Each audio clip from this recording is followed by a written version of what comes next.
बंदी छोड़ सतगुरु रामपाल जी भगवान की जय हो। परमपिता परमात्मा सारी सृष्टि के रचनहार, कुल मालिक, असंख्य ब्रह्मांडों के स्वामी, जगत गुरु, तीनों लोकों में प्रवेश करके सबका भरण पोषण करने वाले अकाल मूरत सौद स्वरूपी राम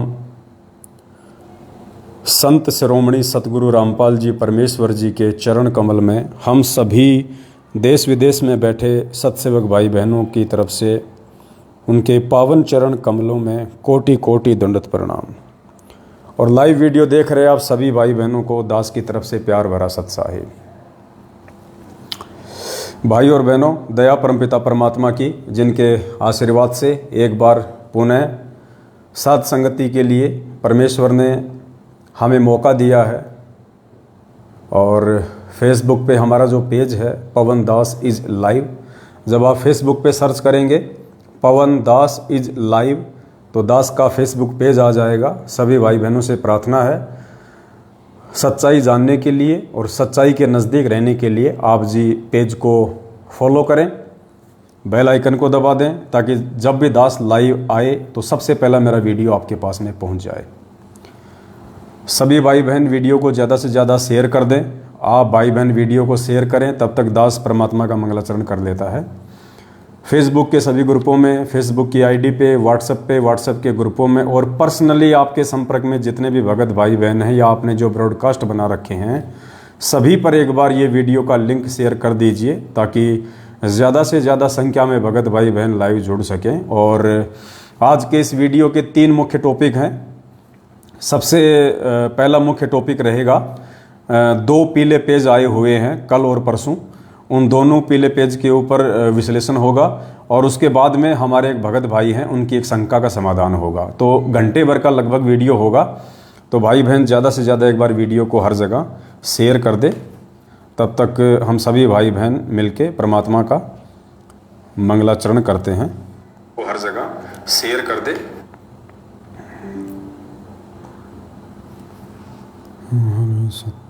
दास भी एक बार अपने मोबाइल से हर जगह शेयर कर देता है। आप सभी भाई बहन भी जहाँ जहाँ संभव हो एक बार वीडियो को हर जगह शेयर कर दें, क्योंकि इन दिनों 2 पीले पर्चे आए हुए हैं। दोनों पीले पर्चे बहुत ज़्यादा महत्वपूर्ण हैं, जिसकी जानकारी आप सभी भाई बहनों को देनी अति आवश्यक है, ताकि आपकी आंखें खुलें, आपको सच्चाई का पता चले, आपको हकीकत का पता चले, आपके स्टेट कोऑर्डिनेटर और आपके वर्ल्ड कोऑर्डिनेटर की सच्चाई का भाई बहनों को पता चल सके। और धोखे से आप जिन्हें बहुत बड़ा भगत समझ के, बहुत अच्छे क्वालिटी के सेवादार समझ के आप जिनके पीछे लगे हुए हैं, आपकी वहाँ से मोह ममता हटे और सतगुरु रामपाल जी भगवान के वचन अनुसार आप जी भक्ति मार्ग पे ज्ञान को आधार बना के भक्ति करें। तो चलिए, दास परमात्मा का मंगलाचरण करता है, तब तक आप वीडियो को ज़्यादा से ज़्यादा शेयर कर दें। सत साहिब। बंदी छोड़ सतगुरु रामपाल जी भगवान की जय हो। ग्रीव नमो नमो सतपुरुष को नमस्कार गुरु की नहीं। सुर नर मुनि जन साधवा संतों सर्वस दीन। सतगुरु साहिब संत सब दंडोतम प्रणाम। आगे पीछे मध्य हुए तिनको जा कुर्बान। नराकार निर्विषम काल जाल भय भंजनाम। निर्लेपम निज नीर गुणम अकल अनुप बेसुन धुनम। सोहम सुरति समापतम सकल समाना नीरतल। उजल हिरंबर हरदम बेपरवा ऐथा है। वार पार नहीं मध्य तम ग्रीव जो सुमर सिद्ध होई। गणनायक गलताना करो अनुग्रह सोही। पारस पद परवाना आदि गणेश मनाऊं। गणनायक देवन देवा चरण कमल लो लाऊं। आदि अंत करु सेवा परम शक्ति संगीतम हृदय सिद्धिदाता सोही अविगत गुण है अतीतम सत्य पुरुष निर्मोही जगदम्बा जगदीशम मंगल रूप मुरारी तन मन अर्पों शीसम भक्ति मुक्ति भंडारी सुर नर मुनि जन ध्यावें ब्रह्मा विष्णु महेशा शेष सहस मुख गावें पूजय आदि गणेशा इंद्र कुबेर सरीखा वरुण धर्म राय ध्यावें सुमरथ जीवन जी का मन इच्छा फल पावें 33 कोटि अधारा ध्यावें 88 उतरे भव जल पारा कट हैं यम की फांसी 33 कोटि अधारा ध्यावें 88 उतरे भव जल पारा कट हैं यम की फांसी। सत साहे बंदी छोड़ सतगुरु रामपाल जी भगवान की जय हो। एक सभी भाई बहनों से दास की हाथ जोड़ के विनती है, दास की प्रार्थना है, केवल एक बार आप जी जब दास लाइव आता है केवल एक बार आप जी सत साहिब कह के और कमेंट्स में अपना मैसेज डाल दें। उसके बाद में आप बिल्कुल भी मैसेज ना डालें, बिल्कुल भी कोई इमोजी, कोई चित्र, कोई कार्टून, फालतू की बातें कुछ भी ना डालें आप। कमेंट्स को कोई नहीं पढ़ने वाला, कोई नहीं देखने वाला। कोई कुछ भी कमेंट्स कर रहा है नादानी में, हमें कोई उल्टा सीधा बोल रहा है, उनको बोलने दो, वो हमारे भाई बहन हैं, नादान हैं, अभी काल प्रेरित हैं। सिर्फ एक बार आप लोग सतसाहिब कह दीजिए, उसके बाद में शांति से बैठ के आप जी लाइव वीडियो देखा करें। दूसरे भाई बहन भी डिस्टर्ब होते हैं बार बार ये मैसेज डालने से। आप केवल एक बार मैसेज डालें, फिर शांत होकर चुपचाप बैठ जाएं। जिस काम के लिए परमात्मा हमें निमित्त बनाते हैं उस काम पे हम ज़्यादा फोकस रखें।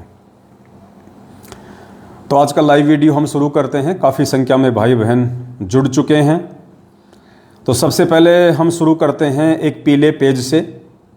वैसे तो 2 पीले पेज हैं और उसके बाद में एक जोधपुर से हमारे भगत भाई हैं, उनकी एक शंका है, उसके बाद हम उस शंका पे चलेंगे। तो सबसे पहले हम चलते हैं एक पीले पेज पे जो दिनांक 8 जुलाई 2022 को आया था। 8 जुलाई 2022 को ये पीला पेज 2 पृष्ठ का सतलोक आश्रम मैनेजमेंट हरियाणा के द्वारा ये पीला पेज निकाला गया है। दास आपको पढ़ के सुनाएगा, आप ध्यान से पढ़िएगा। बहुत ही मज़ेदार किस्सा है, सुन के आपको हंसी भी आएगी, आपको शर्मिंदगी भी होगी, आपको दुख भी होगा कि हम किन मूर्खों के बीच में फंसे पड़े हैं। 90% संगत चक्की के 2 पार्ट सतलोक आश्रम मैनेजमेंट हरियाणा और कोऑर्डिनेटरों के बीच में फंसी पड़ी है, यानी गुरुदेव के कलयुगी परिवार और मनमुखी रूप से ये कोऑर्डिनेटर लोग चक्की के 2 पार्ट हैं। बीच में बेचारे गेहूं रूपी भगत हैं जो पिसते जा रहे हैं। तो दिनांक 8 जुलाई 2022 को समय रात्रि को 10:10 पे, बताओ, मतलब रात को 10:15 बजे भी गुरुजी का आदेश आता है इनके पास में हिसार जेल से। 24 घंटे हिसार जेल खुली रहती है इन लोगों के लिए। देखो समय लिखा हुआ, देखो यहाँ साइड में, देखो यहाँ आप लोगों के देखो समय, ये बताओ 10:10 PM, बताओ रात को 10:15 बजे भी हिसार जेल से मैसेज आते हैं गुरुजी के। मतलब इनकी कोई बहुत ऊंची जान पहचान है, कोई मोटा भाई जैसे लोगों से। मन में आता है जब भी गुरुजी को उठा के नींद से और ये लोग मैसेज लिखवा लेते हैं कि गुरुजी पहला पर्चा लिखो फटाफट, टाइम नहीं हमारे पास में, रात को तो टाइम मिलता है हमारे को। तो दिनांक 8 जुलाई 2022 और मैसेज क्या है एक बार सभी भाई बहन ध्यान से पढ़ें। उत्तर प्रदेश की सर्व संगत से प्रार्थना है। उत्तर प्रदेश की संगत के लिए ये पीला पर्चा रात के 10:15 बजे हिसार जेल से गुरुजी से लिखवाया गया है। इन लोगों के अनुसार उत्तर प्रदेश की सर्व संगत से प्रार्थना है कि सतगुरुदेव जी का आदेश आया है कि उत्तर प्रदेश एक बड़ा स्टेट होने के कारण उत्तर प्रदेश को 2 भागों में बांटा गया है। एक पूर्वी उत्तर प्रदेश, दूसरा पश्चिम उत्तर प्रदेश, जिसमें पूर्वी उत्तर प्रदेश में भगत संजीव दास, ये उनके मोबाइल नंबर हैं, संभाग में सेवा संभालेंगे और पश्चिम उत्तर प्रदेश में भगत हरदेश दास संभाग में सेवा संभालेंगे। उत्तर प्रदेश की संगत को ये कह के दो भागों में बांट दिया गया है। उत्तर प्रदेश की संगत के ऊपर दो तानाशाही हिटलर खड़े कर दिए गए हैं, ये कहकर ये बहाना बना के कि गुरुजी का आदेश है, उत्तर प्रदेश बहुत बड़ा है और उत्तर प्रदेश है ना एक भगत के संभलने में नहीं आ रहा, तो उत्तर प्रदेश के दो फाड़ कर दो, दो हिस्से कर दो उत्तर प्रदेश के, एक पूर्वी उत्तर प्रदेश एक पश्चिमी उत्तर प्रदेश। और पूर्वी उत्तर प्रदेश की सेवा संभालेंगे भगत संजीव दास, जो कि पहले से ही उत्तर प्रदेश के स्टेट कोऑर्डिनेटर हैं, संजीव दास। दूसरा कौन संभालेगा? भगत हरदेश दास। तो इन दो महापुरुषों को उत्तर प्रदेश का हिस्सा बांट दिया गया है, उत्तर प्रदेश का विभाजन कर दिया गया है और इन दो महापुरुषों को सेवा दे दी गई है। और संभाग भी लिख दिए हैं, गोंडा, बहराइच, श्रावस्ती, बलरामपुर, बस्ती, सिद्धार्थनगर, संत कबीर नगर, अयोध्या, बाराबंकी, अंबेडकर नगर, सुल्तानपुर, अमेठी, सीतापुर। मतलब आधे जिले तो दे दिए संजीव हुड्डा को, संजीव दास उर्फ संजीव हुड्डा, जो कि बरवाला कांड के समय से ही उत्तर प्रदेश का स्टेट कोऑर्डिनेटर था। और अब इस संजीव दास के साथ में ऐसा क्या हो गया कि अब संजीव दास से उत्तर प्रदेश संभाला ही नहीं जा रहा। ऐसा अचानक से क्या हो गया? जो आदमी पिछले 8 साल से पूरे उत्तर प्रदेश को संभाल रहा है, अब अचानक से ऐसा क्या हो गया कि उत्तर प्रदेश उसके संभालने में नहीं आ रहा और उत्तर प्रदेश के दो भाग कर दिए गए हैं गुरुजी का नाम लेके। दरअसल हकीकत इसके पीछे क्या है वो आपको दास बताएगा। 14 जून 2022 को उत्तर प्रदेश में भी इन्होंने एक फर्जी आश्रम बना रखा है शामली में। तो उत्तर प्रदेश के शामली फर्जी आश्रम में कबीर प्रकट दिवस मनाया जा रहा था और आप सबको पता है पुण्यात्माओं, ये सब के सब लोग काल प्रेरित हैं, काल भगवान इनके सिर पे बैठे हैं और परमात्मा कहते हैं तत्व ज्ञान कोई ना कह रहे झूमकरा, ये पैसे ऊपर नाच सुनो रे झूमकरा। सारा का सारा ड्रामा माया के पीछे हो रहा है, पैसों के लिए हो रहा है। उत्तर प्रदेश का स्टेट कोऑर्डिनेटर संजीव हुड्डा आजकल सतलोक आश्रम मैनेजमेंट हरियाणा की बातें ज़्यादातर नहीं मानता है, अपनी मनमानियाँ करता है, ज़्यादातर पैसा संगत के दान ज्योति पाठ का अपने पास में रख लेता है, मैनेजमेंट को ऊपर नहीं भेजता है। तो मैनेजमेंट को दर्द हो गया कि सारा पैसा हरामखोर अकेला खा रहा है, हम क्या अपनी ऐसी तैसी करवाने के लिए बैठे हैं? हमने किस लिए तेरे को स्टेट कोऑर्डिनेटर बनाया था उत्तर प्रदेश का? ये शामली में हमने क्यों करोड़ों रुपया लगा के ये फर्जी आश्रम खोला है? तेरे अकेले का पेट भरने के लिए, तेरे अकेले का घर भरने के लिए? हम क्या खाएंगे? भैंस का गोबर हमें कौन देगा फिर कमा कमा के? तो इस बात को लेके काफी दिनों से सतलोक आश्रम मैनेजमेंट हरियाणा अर्थात गुरुजी के कलयुगी परिवार के बीच में, अर्थात महेंद्र भगोड़े के बीच में, जो कि गुरुजी का कलयुगी छोटा भाई है, 2014 बरवाला कांड से भगोड़ा घोषित है, पिछले 8 साल से पुलिस के आगे दुम छुपा के छिपता फिर रहा है, जिंदा है या मुर्दा है ये भी भरोसा नहीं है। तो संजीव हुड्डा के नाक में नकेल डालते हुए कि बेटा अकेले तो नहीं खाने देंगे, मर जाएंगे लेकिन अकेला नहीं खाने देंगे, तो मैनेजमेंट ने अपना एक पालतू कुत्ता और खड़ा कर दिया, कोई हरदेश नाम का है, उसको खड़ा कर दिया संजीव हुड्डा के बराबर में। अपने आत्माओं एक स्टेट में यदि 2 स्टेट कोऑर्डिनेटर बनेंगे तो जाहिर सी बात है उन दोनों स्टेट कोऑर्डिनेटर में भी 36 का आंकड़ा रहेगा, क्योंकि जहां पूरे स्टेट का माल अकेला संजीव हुड्डा खा रहा था, अब आधे स्टेट का माल दूसरा व्यक्ति खाने के लिए आ गया, तो कुत्ता लड़ाई तो जाहिर सी बात है। भगत तो बन के रहेंगे नहीं वो दोनों, भाई भाई बन के तो रहेंगे नहीं वो दोनों में 36 का आंकड़ा। हरदेश दास जो कि नया है, सतलोक आश्रम मैनेजमेंट हरियाणा के द्वारा भेजा गया, और संजीव हुड्डा जो कि पहले से स्टेट कोऑर्डिनेटर है। तो अब इन दोनों को सेवा बांट दी गई 50-50 उत्तर प्रदेश की। और मजेदार वाकया क्या हुआ, हजारों की संख्या में संगत ने भी अपनी आंखों से देखा। कबीर प्रकट दिवस 14 जून 2022 इसी बात को लेके सतलोक आश्रम शामली उत्तर प्रदेश में सतलोक आश्रम मैनेजमेंट हरियाणा के मुख्य व्यक्तियों के बीच में बहस छिड़ गई। पैसों को लेके, माया को लेके, आश्रमों के बंटवारों को लेके। और हुआ क्या पुण्यात्माओं, वो बहस इतनी आगे बढ़ गई, वो बातचीत इतनी आगे बढ़ गई कि उत्तर प्रदेश के स्टेट कोऑर्डिनेटर संजीव हुड्डा और इनका जो वर्ल्ड कोऑर्डिनेटर है देशराज मान, डीडीए फ्लैट सादरा दिल्ली में रहता है, महेंद्र भगोड़े की बुआ का लड़का है, जिसको गुरुजी की बुआ का लड़का भी कह सकते हैं, यानी गुरुजी की बुआ का लड़का। तो गुरुजी की बुआ का लड़का जिसको महेंद्र भगोड़े ने वर्ल्ड कोऑर्डिनेटर बना रखा, यानी सभी कोऑर्डिनेटरों का बाप। हिंदुस्तान के जितने भी स्टेट कोऑर्डिनेटर हैं, जिला कोऑर्डिनेटर हैं, जिला कोऑर्डिनेटर हैं, संभागीय कोऑर्डिनेटर हैं और देश विदेश के जितने भी जो कोऑर्डिनेटर हैं उन सबका बाप बना रखा है गुरुजी के बुआ के लड़के को, देशराज को। ये देशराज कौन है? ये देशराज वही है, सारनामी है।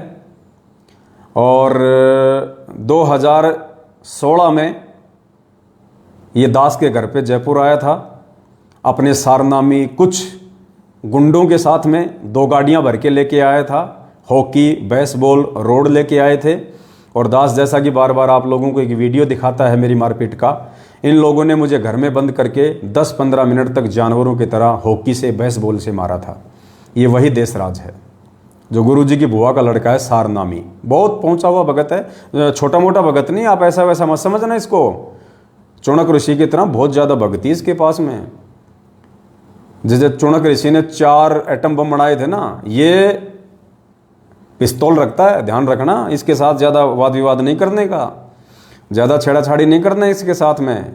इसको बहुत इज्जत देने का, इसको बहुत प्यार से बोलने का और इससे डरने का। और जहाँ भी आपको देशराज जी दिखाई दें, वर्ल्ड कोऑर्डिनेटर, झुक के सलाम करने का, आदाब आदाब, सलाम साहब, सलाम साहब, ऐसे करने का। नहीं तो ये भाई साहब तमंचा निकाल के, ऐसा निकाल के पिस्तौल, और ये कब क्या कर देंगे कोई भरोसा नहीं है। अगर आपको लाइव एग्जाम्पल देखना है तो आप भिवानी आश्रम में चले जाओ। एक भगत की पैर में इसने गोली मार रखी है, बेचारा आश्रम में पड़ा हुआ है। तो डर के रहने का, अगर भक्ति करनी है, संत रामपाल जी महाराज जी की भक्ति करनी है, तो देशराज जैसे वर्ल्ड कोऑर्डिनेटर से डर के रहने का, उसकी इज्जत करने का। वो आपके घर पे आ जाए, जो मांगे उसको देने का, जो भी मांगे देने का। आप समझ गए होंगे मैं क्या कह रहा हूं। अगर भक्ति करनी है तो रोटी नहीं, रोटी तो खाएगा वो, और भी कुछ मांगे मनोरंजन के लिए तो उसको देने का। नहीं तो वो टिकने नहीं देगा आप लोगों को, गुरुद्रोही का पर्चा निकलवा देगा। हो सकता है आपको पिस्तौल से भी उड़ा दे, कोई बड़ी बात नहीं है। तो वहाँ पे देशराज जी भी पहुँच गए और स्टेट कोऑर्डिनेटर संजीव हुड्डा जी बैठे हुए थे, हरदेश दास जी बैठे हुए थे, और भी गणमान्य व्यक्ति, इज्जतदार व्यक्ति, पहुँचे हुए महानुभाव वहाँ पे बैठे हुए थे। और उत्तर प्रदेश के भाई बंटवारे को लेके, आश्रमों के बंटवारों को लेके बात इतनी ज़्यादा आगे बढ़ गई कि साहब देशराज और स्टेट कोऑर्डिनेटर संजीव हुड्डा दोनों में कुत्ता लड़ाई छिड़ गई। संजीव हुड्डा देशराज को मार रहा है, देशराज संजीव हुड्डा को मार रहा है, कुत्ता लड़ाई। 10-15 तो संजीव हुड्डा ने मारे, 10-15 देशराज ने मारे। और पूरी संगत ने देखा वहां पे, सिर्फ आश्रमों के बंटवारों को लेके। क्योंकि भाई साहब बिना गुरुजी की आज्ञा के, बिना गुरुजी के आदेश के अगर तुम आश्रम खोलोगे तो कुत्ता लड़ाई छिड़ेगी, बताओ। हजारों की संख्या में संगत ने वहां पे देखा। उसके चलते फिर ये पीला पर्चा निकाला गया है कि उत्तर प्रदेश की सर्व संगत से प्रार्थना है, सतगुरुदेव जी का आदेश आया है कि उत्तर प्रदेश एक बड़ा स्टेट होने के कारण उत्तर प्रदेश को 2 भागों में बांटा गया है। अब ये तो कह नहीं सकते, अब ये तो इन्होंने बहाना बना दिया कि बहुत बड़ा स्टेट है। अरे कितना बड़ा स्टेट है, जब हमारा भगवान 27 साल से पूरा विश्व संभाल रहा था। तुम्हारे से एक छोटा सा उत्तर प्रदेश नहीं संभाला जाता? क्या खाक भक्ति करोगे, क्या खाक सेवा करोगे तुम? अगर ये कहें कि आश्रम के बंटवारे को लेके वहाँ पे लड़ाई छिड़ गई थी, जिस कारण से हमने 2 स्टेट कोऑर्डिनेटर बनाने पड़े, तो इनकी बेइज्जती हो जाती है, संगत को सच्चाई समझ में आ जाती है। तो आपको पता ही है, अंत में इनके पास एक ही बहाना होता है, गुरु जी का आदेश। इनको पता है संगत मरेगी, लुटेगी, पिटेगी तो गुरु जी के आदेश के नाम पे पिटेगी। तो गुरु जी का आदेश बता दिया, ये पीला पर्चा निकाल दिया कि उत्तर प्रदेश एक बहुत बड़ा स्टेट होने के कारण उसको 2 भागों में बांटा जा रहा है। गुरु जी का आदेश है, पूर्वी उत्तर प्रदेश संजीव हुड्डा को दे दिया जाता है और पश्चिमी उत्तर प्रदेश हरदेश दास को दे दिया जाता है। तो ये आश्रमों के बंटवारों को लेके ये कुत्ता लड़ाई हमारे बड़े भाई साहब सतलोक आश्रम मैनेजमेंट हरियाणा वालों के बीच में छुड़ चुकी है। अब दास आपको थोड़ा सा इनका चरित्र भी बता देता है, दोनों महापुरुषों का। देखो जी, देश राज्य के बारे में मैं ज़्यादा देखो कुछ नहीं बोलूँगा, हाँ, क्योंकि देखो बंदूक रखता है वो, पिस्तौल रखता है भाई उसका कोई भरोसा नहीं भाई, कब किसके पैर में मार दे, कब किसकी कनपटी में मार दे, क्योंकि ये तो गुंडे आदमी हैं, ये भगत तो है नहीं, ये तो गुंडे आदमी हैं, माफिया हैं, गैंगस्टर टाइप के आदमी हैं। ये तो खाली भगत तो खाली एक लिबास पहन रखा है, भगत का तो खाली एक चोला पहन रखा है। जैसे राजनीति में आने के बाद में राजनेता लोग होते हैं, वो सफ़ेद सफ़ेद कपड़े तो केवल दिखावे के लिए पहनते हैं कि हम बहुत शांति प्रिय आदमी हैं, बहुत शांति पसंद आदमी हैं, हम बहुत सीधे साधे आदमी हैं। देखो खाली एक 200-500 रुपये का कुर्ता पजामा पहनते हैं खादी का, वो तो केवल जनता में दिखाने के लिए, अंदर वो क्या क्या करते हैं वो सबको पता है।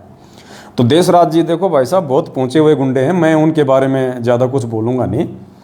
और ऐसे गुंडे सदियों के बाद कभी कभी कोई माता पैदा करती है, तो उस माता को भी मेरा नमन है जिसने ऐसा महान गुंडा पैदा कर दिया संत रामपाल जी भगवान की संगत को बर्बाद करने के लिए। हाँ भाई, थोड़ी इज्जत से बोला करो, ऐसे मत बोला करो उनको गुंडा उंडा। हाँ, ऐसे वो गर्म खोपड़ी का आदमी है, आपने देखी नहीं उसकी फ़ोटो? दिखाऊं क्या? एक सेकंड, कहाँ गए गुंडे महाराज? वो देशराज जी महाराज कहाँ गए? ये देखिए, देखा, शकल से ही गुंडा लग रहा है, एक नंबर का। बताओ, इज्जत दिया करो जब तुम्हारे घर पे आऊँ तो कभी ये सलाम ठोका करो इनको, नहीं तो ये बगल में पिस्तौल रखता है, लाइसेंस भी ले रखा है, ध्यान रखना, मारने के बाद में फिर कुछ नहीं। और संजीव हुड्डा जी के भी दर्शन करवा देते हैं आपको थोड़े से। ये देखिए, ये हैं संजीव हुड्डा जी, ये देखिए, ये संजीव हुड्डा है उत्तर प्रदेश का स्टेट कोऑर्डिनेटर, जो अकेला अरे नालायक इंसान, थोड़ा थोड़ा उनको भी दे देता।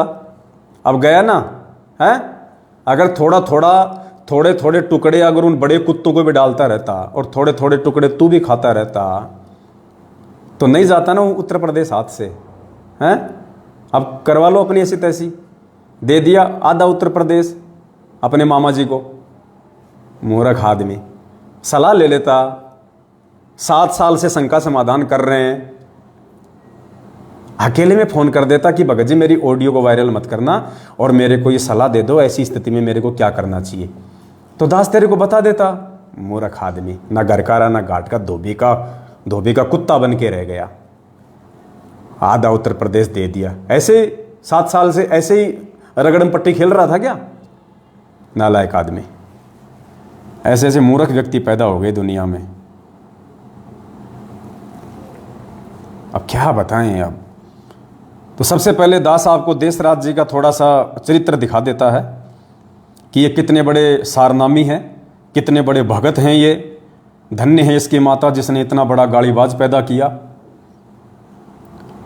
और फिर इसको संत रामपाल जी की संगत से काल भगवान ने जोड़ दिया भगतों की ऐसी तैसी करने के लिए, जो आज कर भी रहा है सबका बाप बन के, स्टेट कोऑर्डिनेटर बन के।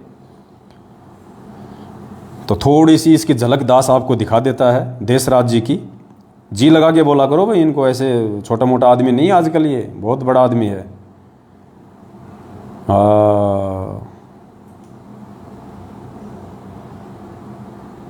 देखिए,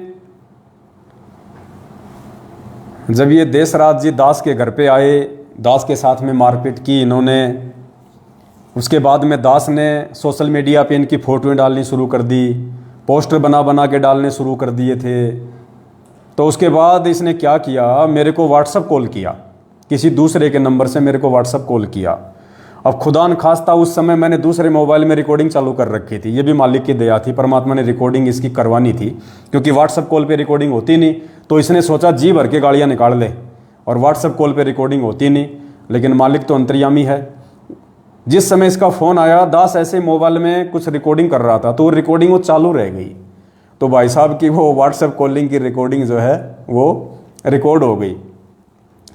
तो जब मैंने इसके फ़ोटो डालने शुरू किए सोशल मीडिया पे, तो ये तो सामाजिक आदमी है, ये तो समाज में ज़्यादा उठता बैठता है, इसका तो भाईचारा जगत में ज़्यादा है, भगतों में भाईचारा कम है, जगत में ज़्यादा है। तो इसने देखा कि तेरी तो फ़ोटो वायरल हो रही है, तेरी तो बेइज्जती हो जाएगी, लोग तेरे बारे में क्या सोचेंगे, अगर तेरे किसी यार दोस्त ने, तेरे किसी माफिया गैंगस्टर भाई ने अगर देख लिया तो तेरी तो इज्जत कहीं की नहीं रहेगी।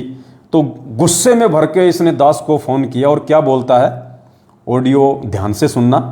ये दास को कहता है कि हरामजादे मेरी फ़ोटो क्यों डाल रहा है। दास ने कहा भी डालूंगा, एक बार नहीं 1000 बार डालूंगा। तो कहा कि तेरी छोरी को मैं कोठे पे बैठा दूंगा। क्या बोला देशराज, तेरी लड़की को कोठे पे बैठा दूंगा। कोठे पे मतलब इसके कोठे वालियों से भी संपर्क है भाई साहब।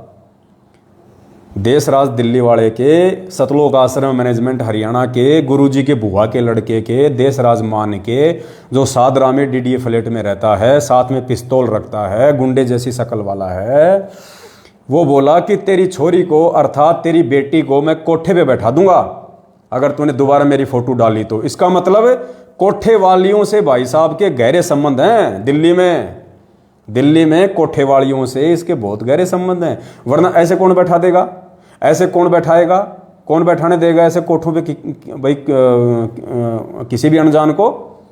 तो ये बात वही कह सकता है जिसके ऑलरेडी कोठे वालियों से, वेश्याओं से जिसके संपर्क हैं। तो देख लो भाई, तुम्हारा स्टेट कोऑर्डिनेटर, ये तुम्हारा वर्ल्ड कोऑर्डिनेटर, और हाँ ये तो वर्ल्ड कोऑर्डिनेटर है भाई, इसकी तो मतलब विदेशों तक इसकी कोठेवाड़ियों से जान पहचान होगी फिर तो, क्योंकि विदेशों में भी जाता है ये तो कोठेवाड़ियों के तो आपस में लिंक होते हैं देश विदेश में। तो इसके तो भाई ये तो विदेशों में भी बैठा सकता है कोठे पे। तो बोला तेरे लड़के को कोठे पे बैठा दूंगा। एक सारनामी के वचन है ये, एक सारनामी भगत के वचन, गुरुजी के रिश्तेदार के वचन, जिनको कुछ संगत का मूर्ख तबका बहुत बड़ा भगत समझ के अपने आप को धन्य मानता होगा जब ये उसके घर पे आता होगा। और नालायक को ये पता नहीं कि जब ये तुम्हारे घर पे आता होगा तो इसकी नज़र तुम्हारी बहन बेटियों पे रहती होगी। क्योंकि परमात्मा कहते हैं कुत्ते की नज़र हड्डी पे रहती है और सूअर की नज़र टट्टी पे रहती है। कुत्ते की हड्डी पे, सूअर की टट्टी पे। और ऐसे जो माफिया टाइप के जो व्यक्ति होते हैं, जो भगत के नाम पे गुंडे, तो उनकी नज़र कहाँ रहती होगी सोचो। जो मुझ पवन दास को, एक भगत को, अपने भगत भाई को ये कह रहा है कि तेरी बेटी को मैं कोठे पे बैठा दूंगा, तो ऐसा व्यक्ति, ऐसा वर्ल्ड कोऑर्डिनेटर जब आपके घर पे आएगा तो उसकी नज़र आपकी माँ और बहन बेटी पे रहेगी। यदि युवा है तो बूढ़ियों पे नज़र नहीं डालता ये, क्योंकि वर्ल्ड कोऑर्डिनेटर है, इसको क्या कमी है भाई साहब।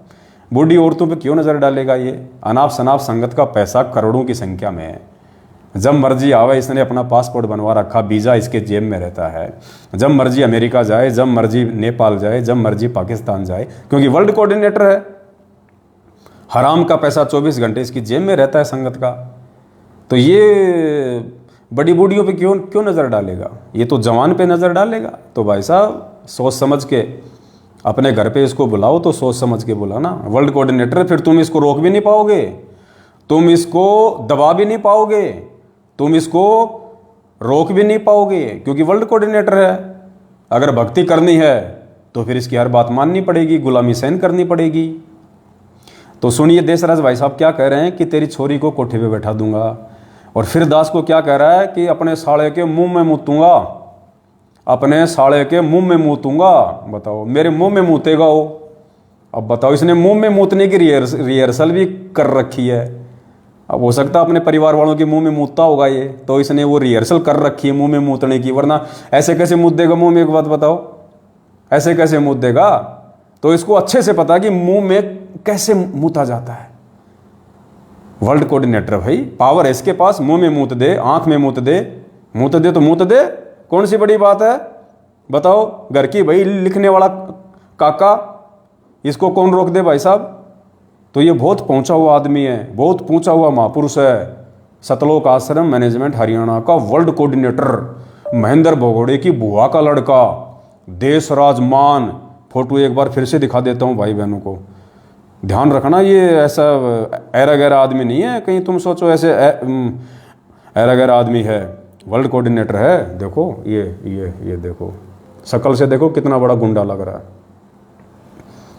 देखो मुंह देखो इसका, ऐसा लग रहा है जैसे इसने भी कई बार मुंह में मुतवाया हो। देखो हाँ, चलिए अब चलते हैं अपन भाई साहब के एक उस वीडियो के ऊपर जिसका दास ने अभी जिक्र किया था कि अपने साले के मुंह में मुतूंगा और तेरी छोरी को कोठे पे बैठा दूंगा। ठीक है भाई साहब, बैठा सकते हो तुम, काल का लोग है, तुम काल के एजेंट हो, तुम्हें कौन रोके। तो ध्यान से सुनो भाई बहनों। हेलो हेलो हेलो हेलो, हाँ लिया, हेलो, हाँ जी, कौन बोल रहे हो? कौन बोल रहे हो? कौन बोल रहे हो? तेरा बाप बोल रहा हूँ। तेरी सारी तो छोड़ दिया था, कोई छोड़ दिया था तुझे, ध्यान रखिए कब तेरे। मैं बोला रे भाई साहब कौन बोल रहे हो? बोले तेरा बाप बोल रहा हूँ। अरे मेरे बाप को तो मरे हुए 1-1.5 साल हो गई। तेरा बाप बोल रहा हूँ मेरे साले, अब का तो तने छोड़ दिया था, अब की बार नहीं छोड़ने का। बताओ, मतलब 2016 में तो तेरे को मार के नहीं गए, छोड़ दिया था, अब की बार नहीं छोड़ूंगा, तेरा बाप बोल रहा हूँ। वाह जी बापू जी। देशराज, मेरा भी दूसरा नाम देशराज ही है, गांव में मेरे को देशराज ही कहते हैं। पवन तो मेरा डॉक्यूमेंट्स में नाम है, बाकी मेरे रिश्तेदार गांव वाले सब मेरे को देशराज ही कहते हैं। तो बोलो देशराज का देशराज बाप। यार कमाल के स्टेट कोऑर्डिनेटर पाल रखे हैं महेंद्र भगोड़े ने भाई, कमाल के गुंडे पाल रखे हैं भाई, तगड़े। हेलो हेलो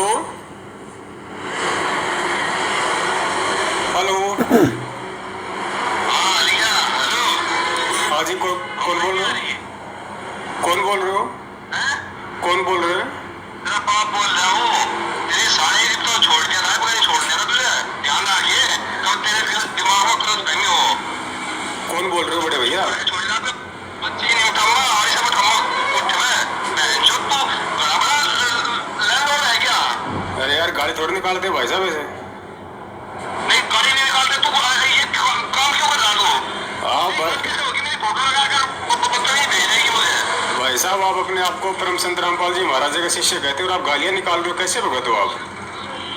तो कौन होता है मेरे सब पूछने वाला? पूछने वाला क्यों नहीं होता हूँ मैं? जो गाली निकालेगा उससे सवाल जवाब नहीं किया जाता क्या? अरे तू फोटो कैसे डाल मेरे?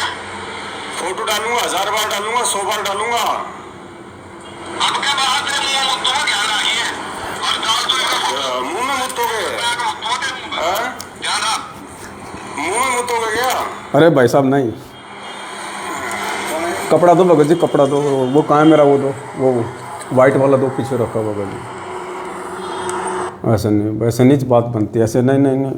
पता नहीं भाई साहब, इसका कोई भरोसा नहीं है भगत जी, ये कब मूत दे, ये मोबाइल में मूत दे, इसका भरोसा नहीं है, क्योंकि ये वर्ल्ड कोऑर्डिनेटर है।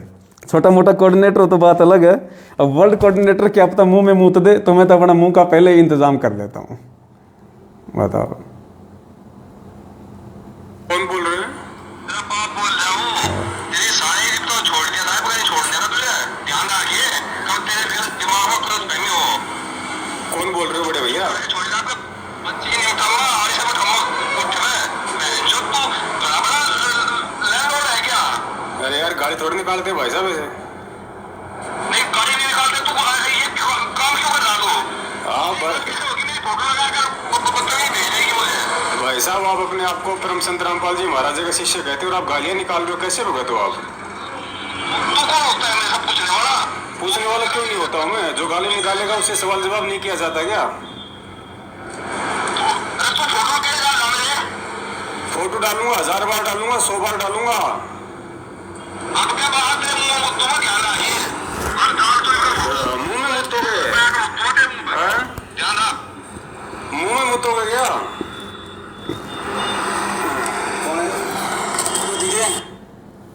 तो भाई और बहनों,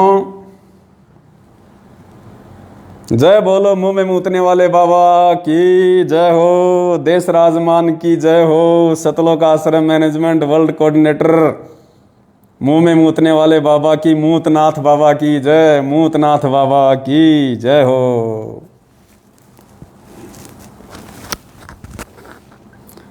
सावधान,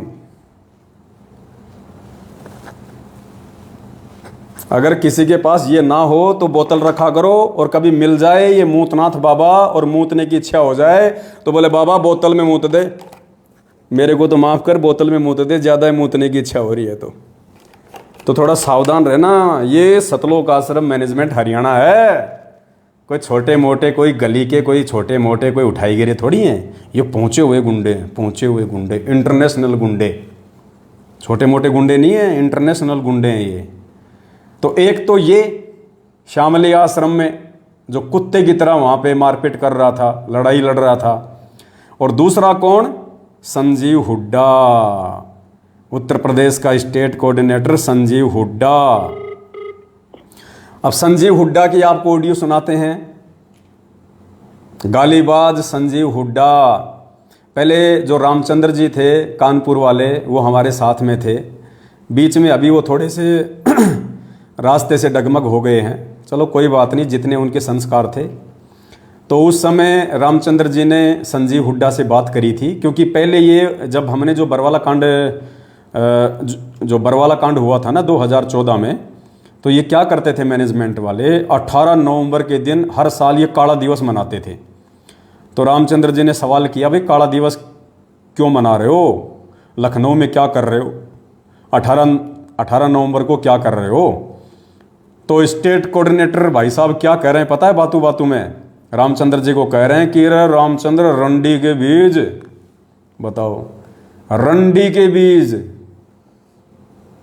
बताओ। अब ये तो कोई रांडबाजी बोल सकता है ऐसी भाषा, तो रंडी का बीज तो कोई भगत तो बोलेगा नहीं, और वो भी सारनामी संजीव हुड्डा, सारनामी भगत, और उत्तर प्रदेश के सभी भगतों का मसीहा, स्टेट कोऑर्डिनेटर, और एक भगत को क्या कह रहा है, रंडी के बीज। तो भाई ये तो कोई रांडबाजी बोल सकता है, छोटे मोटे मेरे जैसे की तो औकात नहीं भाई मैं किसी को रंडी का बीज बोल दूं, क्योंकि मुझे तो पता है कि सामने वाला भगत और मैं भगत है, उसकी माँ मेरी माँ।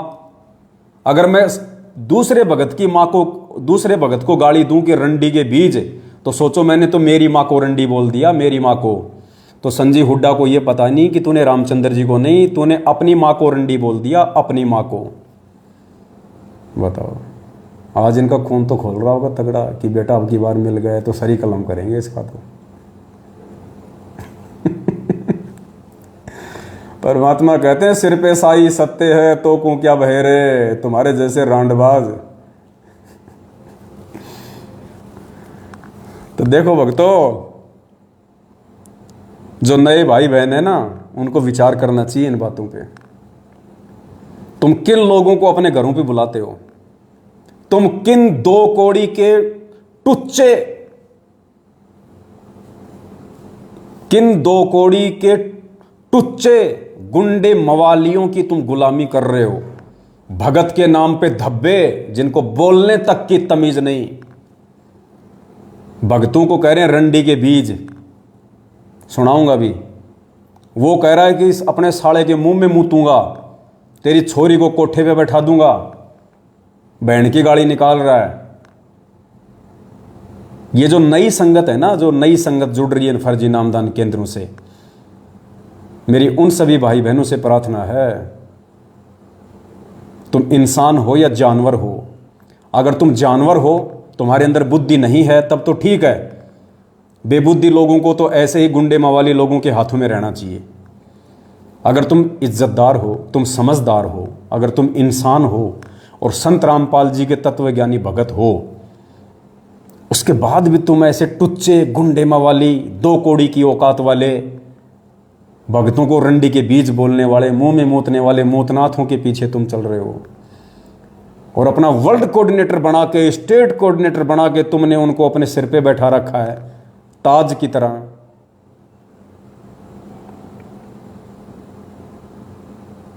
भाई विचार करने की बातें हैं ये। तो संजीव हुड्डा की ऑडियो सुनो अब, और सुनना उसकी गाड़ी।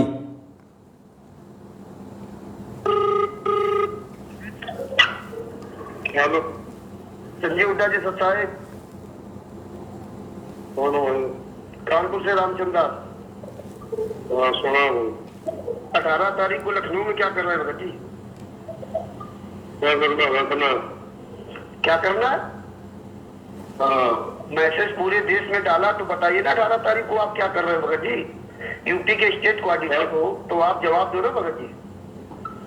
भक्तों को देते हैं भाई जवाब। अरे भक्तों को देते रामचंद्र सुधर गया कुछ नहीं रखे। अरे आप हम सुधरे या ना सुधरे, आप इसका जवाब क्या 18 नवंबर को लखनऊ में? अरे मैं सुधार बोलना फिर। अरे तुम क्यों सुधारने क्यों नहीं आ रहे हो? आ जाओ ना सुधारने के लिए। अरे मान जा, रामचंद्र कुछ नहीं रखा। डाक कभी नहीं मानेगा, तुम्हारे जैसे गद्दारों से पता आएगा। और आप जवाब दो ना, दुनिया की बातें छोड़ो, आप ये जवाब दो 18 नवंबर को लखनऊ क्या कर रहे हो? संजीव हुड्डा जी ये धमकियां देना छोड़ दो। फालतू बकवास मत ना। तो क्या कर रहे हो तुम लखनऊ में ये पहले बताओ ना भगत जी। फालतू बकवास छोड़ो। मान जा रामजादे मान जा। अरे नहीं मानूंगा, तुम जैसे लोगों को नहीं मानूंगा। ये गालियां तुम देते रहो। 18 नवंबर को तुम क्या कर रहे हो ये पहले बताओ। पुण्यात्मा क्या कह रहा हो? डंडा दे दूंगा। कहाँ दे देगा अब मैं तो नहीं बता सकता आप लोगों को, आपने सुना ही होगा। बोले तेरे डंडा दे दूंगा। रामचंद्र जी से प्रार्थना करता हूँ भाई, कोई जैसे वाटर प्रूफ बोतल आती हैं ऐसे ही लठ प्रूफ चड्डी पहनना शुरू कर दे मेरे भाई। ये महागुंडे आदमी हैं, इनका कोई भरोसा नहीं है। क्या कह रहा ध्यान रखना, डंडा दे दूंगा तेरे। ये स्टेट कोऑर्डिनेटर के वर्ड हैं, स्टेट कोऑर्डिनेटर के। बताओ, डंडा दे दूंगा। बताओ ये भाषा है? ये सारनामी भगत की भाषा है, संत रामपाल जी के सारनामी भगत की और लाखों भगतों के बाप बने बैठे स्टेट कोऑर्डिनेटर की भाषा है कि तेरे पिछवाड़े में लठ दे दूंगा। रामचंद्र भाई लठ प्रूफ चड्डी बनवा ले कहीं से अगर बनती है तो, मुझे तो पता नहीं है भाई। तो क्या कर रहे हो तुम लखनऊ में ये पहले बताओ ना भगत जी। फालतू बकवास छोड़ो। मान जा रामजादे मान जा। अरे नहीं मानूंगा, तुम जैसे लोगों को नहीं मानूंगा। ये गालियां तुम देते रहो। 18 नवंबर को तुम क्या कर रहे हो ये पहले बताओ। संजीव हुड्डा जी स्टेट कोऑर्डिनेटर, ये गालियां देना बंद कर। मुर्गा बना रोड पर ध्यान रखिए। लखनऊ में क्या मुर्गा बना के मारूंगा साले का रोड पे।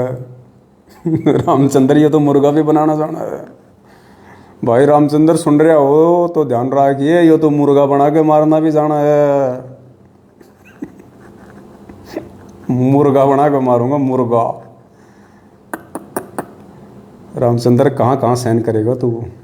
लठ प्रूफ चड्डी सिलवाएगा या मुर्गा बनेगा? ये परमात्मा दया करना भक्तों की। मान जा रामजादे मान जा। अरे नहीं मानूंगा, तुम जैसे लोगों को नहीं मानूंगा।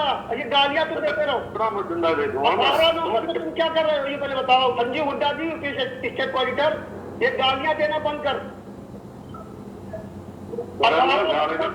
मुर्गा बना रोड पर ध्यान रखिए।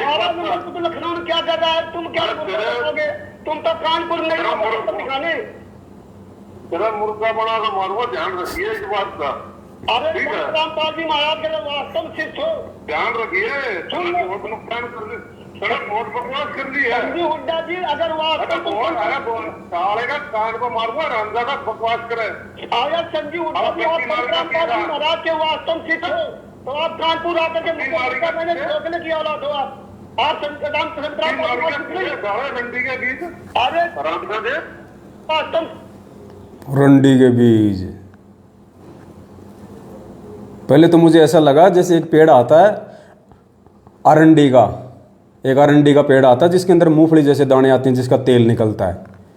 तो पहले तो मैंने सोचा कि इसने बोला अरंडी के बीज। तो मैंने कहा तो बहुत अच्छी बात है, बताओ रामचंद्र अरंडी का बीज है, फिर तो तेल तो लाने की जरूरत पड़ती ही नहीं होगी, खुद ही निकाल लेता होगा। फिर मैंने ध्यान से सुनी ऑडियो, तो इसमें क्या था, अरंडी के बीज। कहाँ अरंडी और कहाँ रंडी। उत्तर प्रदेश के नए नए भक्तों, इसने रामचंद्र को रंडी की गाली नहीं दी। रामचंद्र भी एक भगत है, और तुम उत्तर प्रदेश के लाखों की संख्या में जुड़े हुए भी भगत हो। इसने अकेले रामचंद्र को रंडी का बीज नहीं कहा, इसने उत्तर प्रदेश की सारी संगत को रंडी का बीज कहा है। उत्तर प्रदेश की संगत की सभी माताओं को आपके स्टेट कोऑर्डिनेटर ने रंडी कहा है, रंडी। विचार करने की बातें हैं ये, विचार करने की बातें हैं। तो आप कानपुर आकर के मैंने रोकने की औलाद हो आप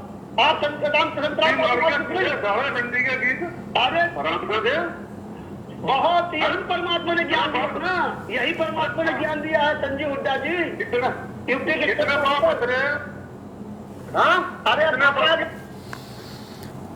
अपने आत्मा को परमात्मा कहते हैं, हाथ कंगन को आरसी क्या, पढ़े लिखे को फारसी क्या। ये चरित्र है, चरित्र। आपके स्टेट कोऑर्डिनेटर का चरित्र, आपके वर्ल्ड कोऑर्डिनेटर का चरित्र, देश राजमान का चरित्र, संजीव हुड्डा का चरित्र। आप इनको भगत कहोगे, संत रामपाल जी का शिष्य कहोगे। संत रामपाल जी ऐसे हरामखोरों पे थूकते भी नहीं है, ऐसे हरामखोरों पे संत रामपाल जी थूकते भी नहीं है जिन पे तुम फिदा हुए हो। इसीलिए तो संगत अकाल मौत मर रही है, ऐसे गुंडों की संगति करके, ऐसे गाड़ीबाजों की संगति करके तो संगत अकाल मौत मर रही है आज। क्योंकि मर्यादा तो है ही नहीं किसी की, मर्यादा सबकी तोड़वा रखी है। तो उत्तर प्रदेश को दो हिस्सों में बांट दिया गया है। शामली आश्रम में इन दोनों महापुरुषों की लड़ाई हुई, भीष्म पिता और द्रोणाचार्य की, और उसके बाद में दो हिस्सों में उत्तर प्रदेश को बांट दिया गया है। एक हिस्से के भक्तों को लूटने के लिए संजीव हुड्डा को आगे कर दिया गया है, और एक हिस्से के भक्तों को लूटने के लिए हरदेश दास को आगे कर दिया गया है। अब हम चलते हैं दूसरे पीले पर्चे पे। देखो, दास की सेवा है तुम लोगों को एज इट इज हकीकत सामने रखने की। अब मुझे नहीं पता उसके बाद किसका क्या रिएक्शन होगा, कौन इन वीडियो से शिक्षा लेगा, कौन शिक्षा नहीं लेगा, कोई क्या सोचेगा क्या नहीं सोचेगा, मुझे इन चीज़ों से कोई मतलब नहीं है। झूठ मैंने बोली नहीं, 3 का 13 लगा के मैंने कोई बात कही नहीं, निंदा चुगली मैंने किसी की नहीं। क्योंकि मेरे गुरुजी कहते हैं कि साचा शब्द कबीर का प्रकट किया जगमाही, और जैसे को तैसा कहे सो तो निंदा नाही। चोर को चोर कहना, मूतनाथ को मूतनाथ कहना, भड़वे को भड़वे कहना, सही को सही कहना, उसकी निंदा चुगली में नहीं आता है। हकीकत आप लोगों को मैंने दिखा दिया, वीडियो इन दोनों के दिखा दिए, शब्द इन दोनों के दिखा दिए, रिकॉर्डिंग इन दोनों की दिखा दी, फोटो इन दोनों की दिखा दी, पीला पर्चा इन्हीं का भेजा हुआ दिखा दिया आपको, और हकीकत आपको बता दी। अब बताओ मैंने किसकी निंदा चुगली कर दी भाई? मैंने तो हकीकत बताई है। जैसे मेरे गुरुजी नकली संतों की हकीकत बताते हैं, वैसे ही मैंने इन नकली भक्तों की हकीकत बताई है कि सावधान रहना, अपने घर पे ऐसे गुंडों को मत बुलाना कभी भी कोऑर्डिनेटर समझ के। अब चलिए हम दूसरे पीले पर्चे पे चलते हैं। ये दूसरा एक पीला पर्चा है, एक ही पेज का है। ये दिनांक 18 जुलाई 2022 को आया है। ये देखिए 18 जुलाई 2022, समय शाम के 5:05 पे। बताओ, मतलब टाइम भी बिल्कुल एक्यूरेट लिखते हैं ये। 5:30, 5, 6, 6:30 ऐसे नहीं लिखते ये, 10 मिनट, 15 मिनट, 20 मिनट ऐसे लिखते हैं ये। जैसे मार्केट में कहते हैं ना कि ये शर्ट कितने की है, 999 रुपये की। अच्छा, ये टोपी 199 रुपये की। तो इसी प्रकार ये टाइम भी बिल्कुल ऐसे रखते हैं, 5:05, 10:15, ताकि भक्तों को यकीन हो जाए कि वास्तव में मतलब टाइम से पीले पर्चे आते हैं जेल से, बिल्कुल एक्यूरेट। तो 18 जुलाई 2022 का ये पीला पर्चा है, और क्या लिखा हुआ है? सॉरी, ये 18 जून का है, 18 जून का है। सभी सोशल मीडिया सेवादारों से निवेदन है, सतलोक आश्रम मैनेजमेंट हरियाणा इस पीले पर्चे के माध्यम से गुरुजी का आदेश बता के जितने भी सोशल मीडिया सेवादार हैं, सोशल मीडिया सेवादार जो भक्तों को मोबाइल चलाना सिखाते हैं, भक्तों को ट्विटर चलाना सिखाते हैं, इंस्टाग्राम चलाना सिखाते हैं, फेसबुक चलाना सिखाते हैं, यूट्यूब के चैनल बनाना सिखाते हैं, उन सभी सोशल मीडिया सेवादारों के लिए ये आदेश है। क्या आदेश है? सभी सोशल मीडिया सेवादारों से निवेदन है कि कोई भी सोशल मीडिया सेवादार किसी भी भगत आत्मा को सोशल मीडिया की ट्रेनिंग या सोशल मीडिया की सेवा सिखाने के लिए किसी भी भगत आत्मा के घर पर नहीं जाना है। आश्रम, नामदान केंद्र, यहाँ जहाँ सत्संग हो वहाँ पर सोशल मीडिया सेवा सिखाएं। बताओ, पीला पर्चा आ गया। आज से पहले तो लोगों के घर घर जाके सोशल मीडिया सेवा सिखा रहे थे, माता बहनों को जा जाके सोशल मीडिया सेवा सिखा रहे थे, उनको ट्रेनिंग दे रहे थे सोशल मीडिया की कि माता बहनों को भक्तों के साथ में कैसे व्यवहार करना चाहिए, जब कोई भगत घर पे आ जाए तो उसको कैसे उसको खुश करना चाहिए, कैसे उसको प्रसन्न करना चाहिए। सोशल मीडिया सेवादार को जब घर पे आवे सिखाने के लिए, ट्रेनिंग देने के लिए। अब अचानक से ऐसा क्या हो गया कि उन सोशल मीडिया सेवादारों को बैन कर दिया गया है कि किसी भी भगत के घर पे जाके सोशल मीडिया की ट्रेनिंग नहीं दोगे। अगर सोशल मीडिया की ट्रेनिंग देनी है तो आश्रम में दो, नामदान केंद्र पे दो, या जहां सत्संग हो तो सबके सामने दो। यानी अकेले में किसी भी माँ बहन को सोशल मीडिया की ट्रेनिंग देने के लिए कोई भी भगत किसी के घर नहीं जाएगा। अब ऐसा क्या हो गया? अब ऐसा इसलिए हो गया क्योंकि 3 मुकदमे संगत में हो गए। संगत में 3 मुकदमे हो गए। मुकदमे क्या हो गए? ट्रेनिंग तो देने गया था माता बहनों को सोशल मीडिया की, और ट्रेनिंग कोई और दे के आ गया। बताओ, जिसकी वजह से ये पीला पर्चा निकालना पड़ा। ऐसे निकम्मे ट्रेनिंग देने वालों की वजह से, नालायक समझते भी नहीं है किस समय पे क्या ट्रेनिंग देनी चाहिए, उल्टी ट्रेनिंग दे के आ जाते हैं। ये नहीं देखते कि मैं क्या ट्रेनिंग देने आया हूं, और ट्रेनिंग कुछ और दे देता हूं वहां उनको जाके। इसलिए पीला पर्चा निकालना पड़ गया। 1-2 नालायक की वजह से और सैकड़ों ट्रेनिंग देने वालों की बाट लगा दी। वो गालियां निकाल रहे होंगे बाकी ट्रेनिंग देने वाले कि नालायक ने हमारा और सत्यानाश कर दिया, बढ़िया टाइम पास हो जाता था। कर दिया कांड। अब ये भी मुझे बताना पड़ेगा कि वो 3 क्या कांड हो गए। अब ये लोग सतलोक आश्रम मैनेजमेंट हरियाणा के सोशल मीडिया ट्रेनिंग सेवादार ये माता बहनों के घरों में जाते थे उनको ट्रेनिंग देने के लिए। अब कोई बुढ़ी औरत तो मोबाइल चलाएगी नहीं, कोई बुढ़ी औरत को तो ट्रेनिंग ये लोग देते नहीं है। अब जवान जवान माता बहनों को ट्रेनिंग देते हैं, और ऐसे समय पे जाते हैं जब कोई होता ही नहीं घर पे, या तो रात को जाएंगे, पति बेचारा थका आ रहा आएगा, दूसरे कमरे में जाके सो जाएगा, वो ट्रेनिंग देता रहता है।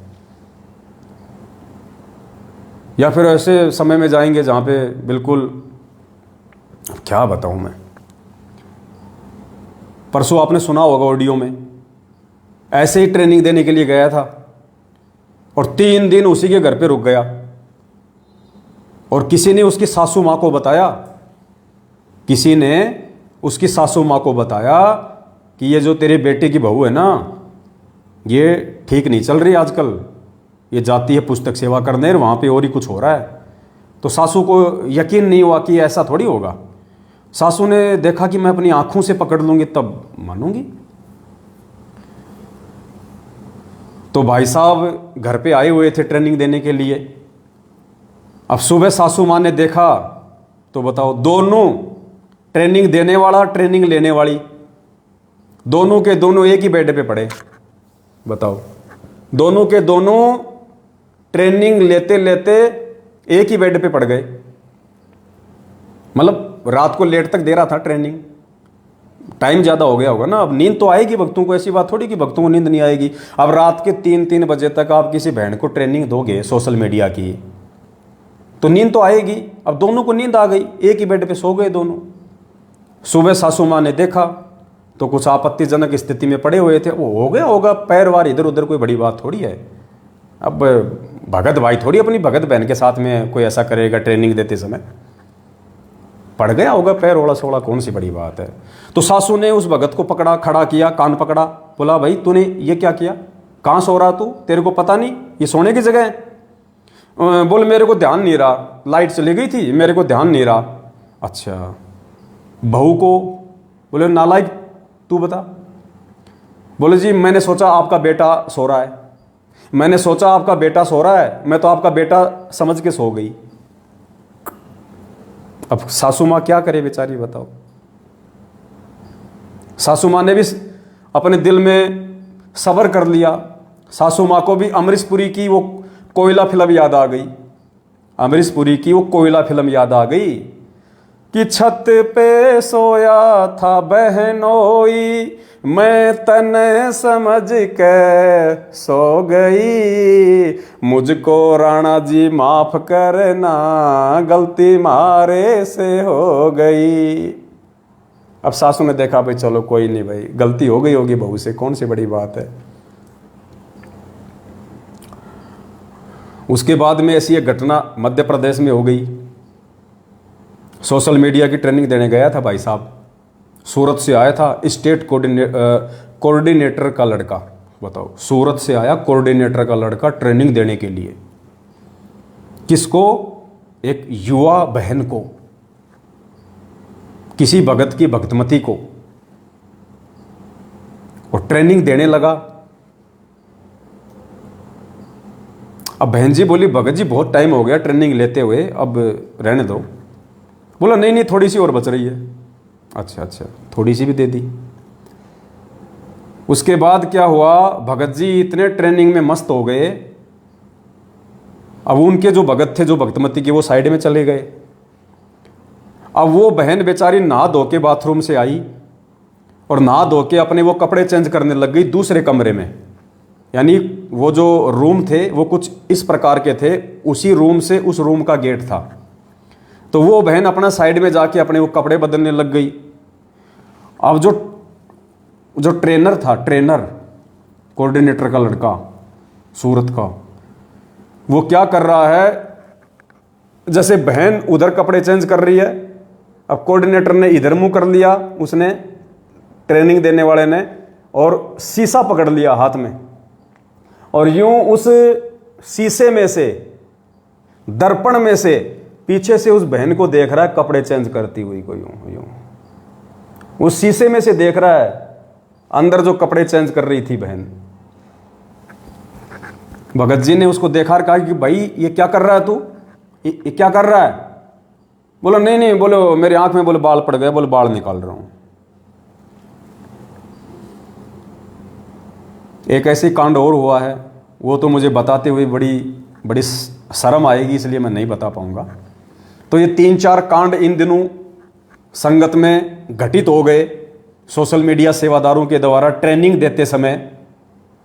उसके बदले फिर ये पीला पर्चा निकाला गया था पिछले महीने कि सभी सोशल मीडिया सेवादारों से निवेदन है कि कोई भी सोशल मीडिया सेवादार किसी भी भगत आत्मा को सोशल मीडिया की ट्रेनिंग या सोशल मीडिया की सेवा सिखाने के लिए किसी भी भगत आत्मा के घर पर नहीं जाना है। आश्रम, नामदान केंद्र या जहां सत्संग हो वहां पर सोशल मीडिया सेवा सिखानी है। यह है जी पीला पर्चा। तो ऐसे दुर्वासा ऋषि जिन्होंने स्त्री को हाथ तक नहीं लगाया, ऐसे गोरखनाथ जैसे यति, सुखदेव जैसे जति, हनुमान जी जैसे यति हमारी संगत में हैं। ऐसे महापुरुषों को जो लड़कियों की, औरतों की शकल देखना भी पसंद नहीं करते, सुखदेव ऋषि की तरह, उनको तो सोशल मीडिया सेवादार बना रखा इन्होंने। उनको तो सोशल मीडिया की ट्रेनिंग सिखाने के लिए आगे खड़ा कर रखा है, ऐसे सुखदेव ऋषियों को। इसलिए ऐसे कांड हो रहे संगत में। तो मेरी संगत में जो इज्जतदार भगत भाई बहन है, अब मुझे शब्द यूज करना पड़ रहा है, संगत में यदि कोई इज्जतदार भगत भाई बहन बचे हों तो भाई अपनी जवान बहन बेटियों की रखवाली आप स्वयं करें, इन कोऑर्डिनेटरों के भरोसे ना रहें। पुस्तक सेवा में अपनी जवान बहन बेटियों को ना भेजें। कब तुम्हारी बहन बेटी को कौन सा भगत भगा ले जाएगा कोई भरोसा नहीं। ऐसे बहुत सारे कांड हो रहे हैं आजकल। दोनों रमेणी करके वापस घर में बढ़ेंगे। तो अपनी इज्जत के स्वयं जिम्मेदार हो भाई साहब। सतलोक आश्रम में जैसे कोई पान का कोई जर्दे की पुड़िया आती है ना, जर्दे की पुड़िया आती है, तानसेन की पुड़िया आती है, रजनीगंधा की डब्बी आती है, उस पर नीचे क्या लिखा होता है कि स्वयं अपनी मतलब रजनीगंधा स्वास्थ्य के लिए हानिकारक है, इससे अगर कोई दुष्प्रभाव हुआ तो उसकी जिम्मेदारी आपकी स्वयं की होगी। तो पुस्तक सेवा में या सोशल मीडिया के कैंप में या इन फर्जी आश्रमों में, इन फर्जी नामदान केंद्रों पे यदि आप अपनी बहन बेटियों को भेजते हैं तो उनकी इज्जत की जिम्मेदारी सतलोक आश्रम मैनेजमेंट हरियाणा की नहीं होगी, आपकी स्वयं की होगी। इसलिए सोच समझ के भेजें। तो ये तो थोड़ा सा ये चरित्र था सतलोक आश्रम मैनेजमेंट हरियाणा का, जो आप लोगों को ताज़ा करना ज़रूरी था, ताकि कुछ भगत भाई बहन जो आंखों पे काली पट्टी बांध कर इनको बहुत बड़े भगत समझ के, क्योंकि जो ब्लाइंड फेथ हमारे गुरुदेव पे करना था वो ब्लाइंड फेथ हम गधों ने इन मैनेजमेंट वालों पे कर लिया, गुरुजी के परिवार वालों पे कर लिया, जिसका परिणाम आज संगत भोग रही है। तो उनको थोड़ा सा याद दिलाना दास की जिम्मेदारी थी, दास का फर्ज था। हालांकि दास को अपनी कोई परवाह नहीं है, परमात्मा दास के साथ में है। बाड़ी बाका नहीं कर सकते बेटे, चाहे कितनी कोशिश कर लो ये। और कोशिश क्या ये कर नहीं रहे? क्या इन्होंने कोशिश की नहीं? इनको तो आज भी ऐसा है कि बेटा मिल जाए एक बार, कहाँ है, बस एक बार, बस अब की बार तो 3-13 कर देना उसका। सिर पे साई सत्य है तो को क्या भय रे। परमात्मा साथ में है। ये तुम्हारे तमंचे, तुम्हारी बंदूकें, तुम्हारी तलवारें अपनी अंडरवियर में छुपा के रखना बेटा। दास के साथ परमात्मा है, टेंशन लेने की जरूरत नहीं है। बाकी सावधानी अपनी मैं रखता हूँ।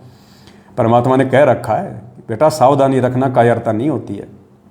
जानबूझ के भी हमने किसी को मौका नहीं देना, क्योंकि ये तो राक्षस है, ये तो राक्षस हैं, काल प्रेरित हैं, गुंडे हैं, महागुंडे हैं, माफिया हैं, गैंगस्टर लोग हैं। ये भगत थोड़ी हैं। भगत के भेष में भेड़ी हैं, ये उल्फ हाइना है ये। तो भाई हम तो इनसे बहुत पहले से सावधान होकर चल रहे हैं। अब जो नए भाई बहन जो जुड़ रहे हैं ना, वो अपनी बहन बेटियों का अपनी इज्जत के स्वयं जिम्मेदार बने। कोई गारंटी नहीं है इन लोगों की। तो चलो, ये तो सतलोक आश्रम मैनेजमेंट हरियाणा से जुड़े हुए कुछ पहुँचे हुए सिद्धि युक्त महापुरुषों की जीवन कुंडली थी, जो आप लोगों के सामने रखनी भी जरूरी थी। अब हमारा लास्ट जो पॉइंट है वो हमारे एक भगत भाई की शंका है। अब हम थोड़ा ज्ञान आधार से भी बात करेंगे, परमपिता परमेश्वर के आशीर्वाद से, जिसके लिए परमात्मा ने हमारे को आज निमित्त बनाया। तो जोधपुर से एक भगत जी हैं, उनकी एक शंका है। आप भी थोड़ा ध्यान से सुन लीजिए, परमात्मा उसके बाद उसका ज्ञान आधार से समाधान करवाएंगे। ध्यान से सुनिएगा। सत साहिब, शंका का समाधान कीजिए। भगत जी, परमात्मा ने दास को 2019 में अपनी शरण में लिया परमात्मा ने। भगत जी, उससे पहले दास दामाखेड़ा से वो नकली पंथ है, उससे दास उपदेशी था। परमात्मा ने रजा करके अपनी शरण में लिया। परमेश्वर ने बहुत ही अच्छा ज्ञान दिया है। परमात्मा ने नीर खीर का निवेरा करवाया है।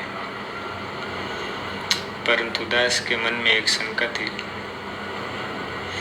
जैसा कि परमेश्वर ने बताया है कि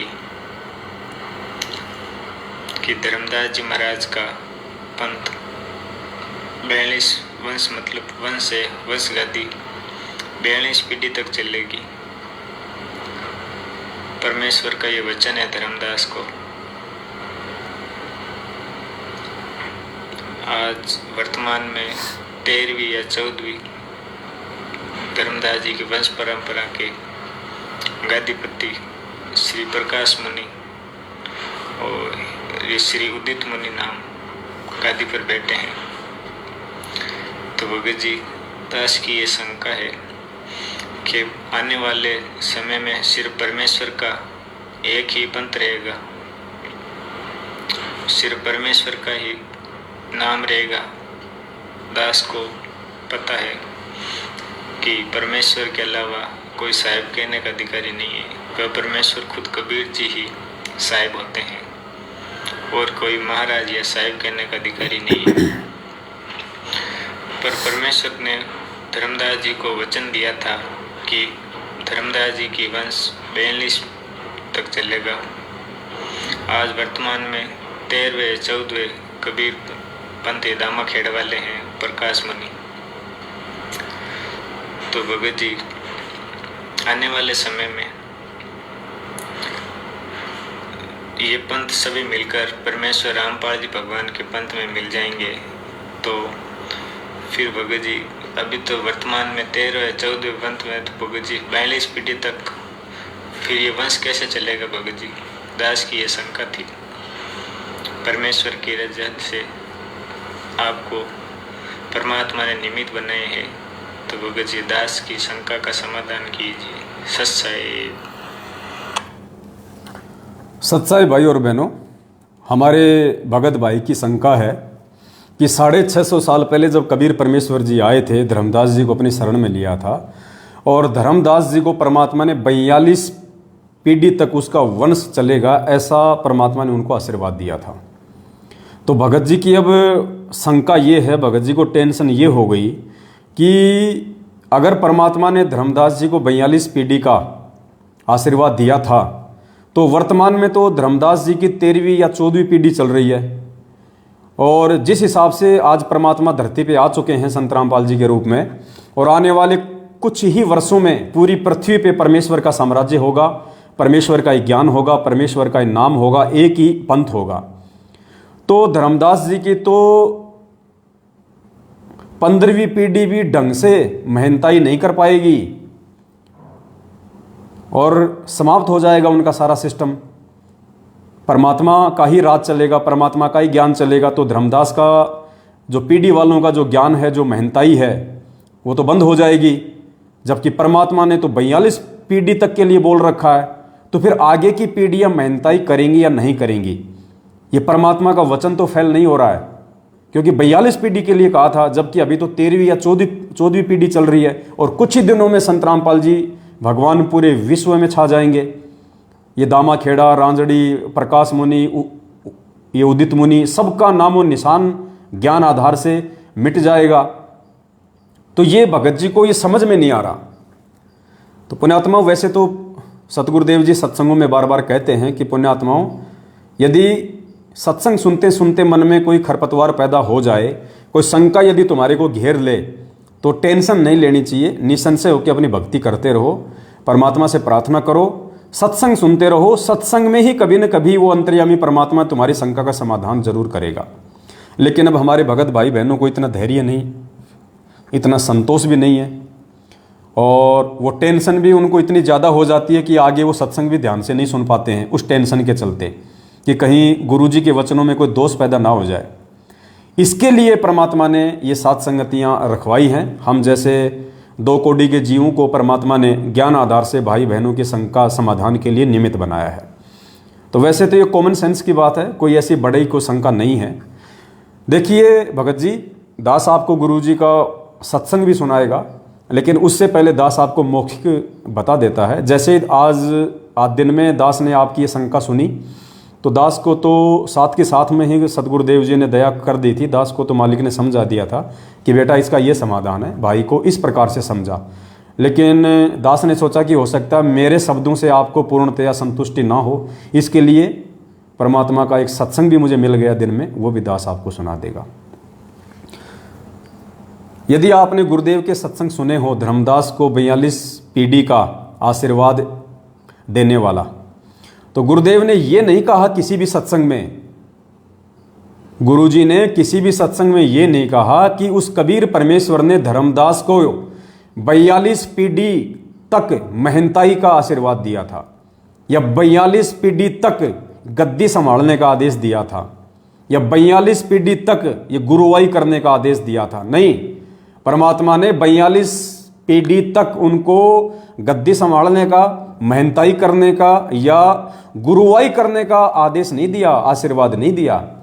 परमात्मा ने यह कहा था कि धर्मदास मेरे आशीर्वाद से, क्योंकि जब धर्मदास को परमात्मा ने दिखा दिया था कि ये नारायण दास कौन है, सतगुरु रामपाल जी भगवान ने, जो उस समय कबीर जी के रूप में थे, जो उस समय कबीर नाम से थे, उन्होंने धर्मदास जी को अपनी तरफ से दिव्य दृष्टि देके और ये दिखा दिया था कि ये जो नारायण दास है ये तेरा बेटा नहीं है, तेरे बेटे की शक्ल में ये काल का एजेंट है, मृत्यु अंध नाम का काल का दूत है, ये तेरी भक्ति बर्बाद करने के लिए आया है। क्योंकि परमात्मा कहते हैं कि जिस घर में परमात्मा की कोई अच्छी आत्मा होती है, काल उस घर में वो आत्मा भक्ति ना कर ले, अपना भी एक दो एजेंट वहां पे छोड़ देता है।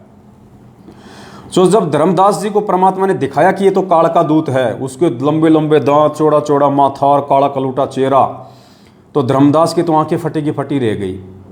और फिर धर्मदास ने कहा, क्योंकि पुण्यात्मा उस समय ज्ञान तो था ही नहीं, मूल ज्ञान तो परमात्मा ने छुपा के रखना था। तो धर्मदास जी को फिर टेंशन हो गई कि परमात्मा फिर मेरा वंश कैसे चलेगा। गुरुजी ने कहा कि वो बढ़िया था, लाला जी था, कमजोर दिल का था। बोला भगवान अब ये काल का दूत पैदा हो गया तो मेरा वंश कैसे चलेगा। तो परमात्मा ने कहा कि तेरे घर में मैं एक अपनी अच्छी आत्मा भेजूंगा, उससे तेरा वंश जो है वो चलेगा। लेकिन वंश इसका भी चलेगा, लेकिन वो केवल 42 पीढ़ी तक रहेगा। मतलब सॉरी दास थोड़ा सा उल्टा बोल गया, दास माफी चाहता है। परमात्मा ने कहा था कि ऐसे काल के एजेंटों का वंश नहीं चलता है, ऐसे काल के दूतों का वंश धर्मदास नहीं चलता है। तो धर्मदास को टेंशन हो गई कि परमात्मा फिर मेरा वंश कैसे चलेगा। तो परमात्मा ने कहा कि मैं मेरी अच्छी आत्मा मैं तेरे घर में भेजूंगा। उस समय धर्मदास जी लगभग 80 साल की उम्र के हो रहे थे, तो टेंशन हो गई। तो बोला धर्मदास कोई टेंशन नहीं है, मेरे आशीर्वाद से तेरे घर में एक आत्मा आएगी। परमात्मा ने उसी समय उनको दिखा भी दिया था उनके आंगन में कि 9 महीने बाद में ये आत्मा तुम्हारे जो है वो घर में आएगी, और ये मुक्तामणि होगा, ये चूड़ामणि होगा। मुक्तामणि को हो चाहे चूड़ामणि को हो, थे खुद वो कबीर परमात्मा ही, लेकिन लीला करते हैं परमेश्वर। क्योंकि ये सत भक्ति मंत्र देने का अधिकारी पृथ्वी पर और कोई नहीं होता है उस कबीर परमेश्वर के अलावा। इसलिए मुक्तामणि कहो या चूड़ामणि कहो, उस रूप में स्वयं कबीर परमात्मा ही आए थे।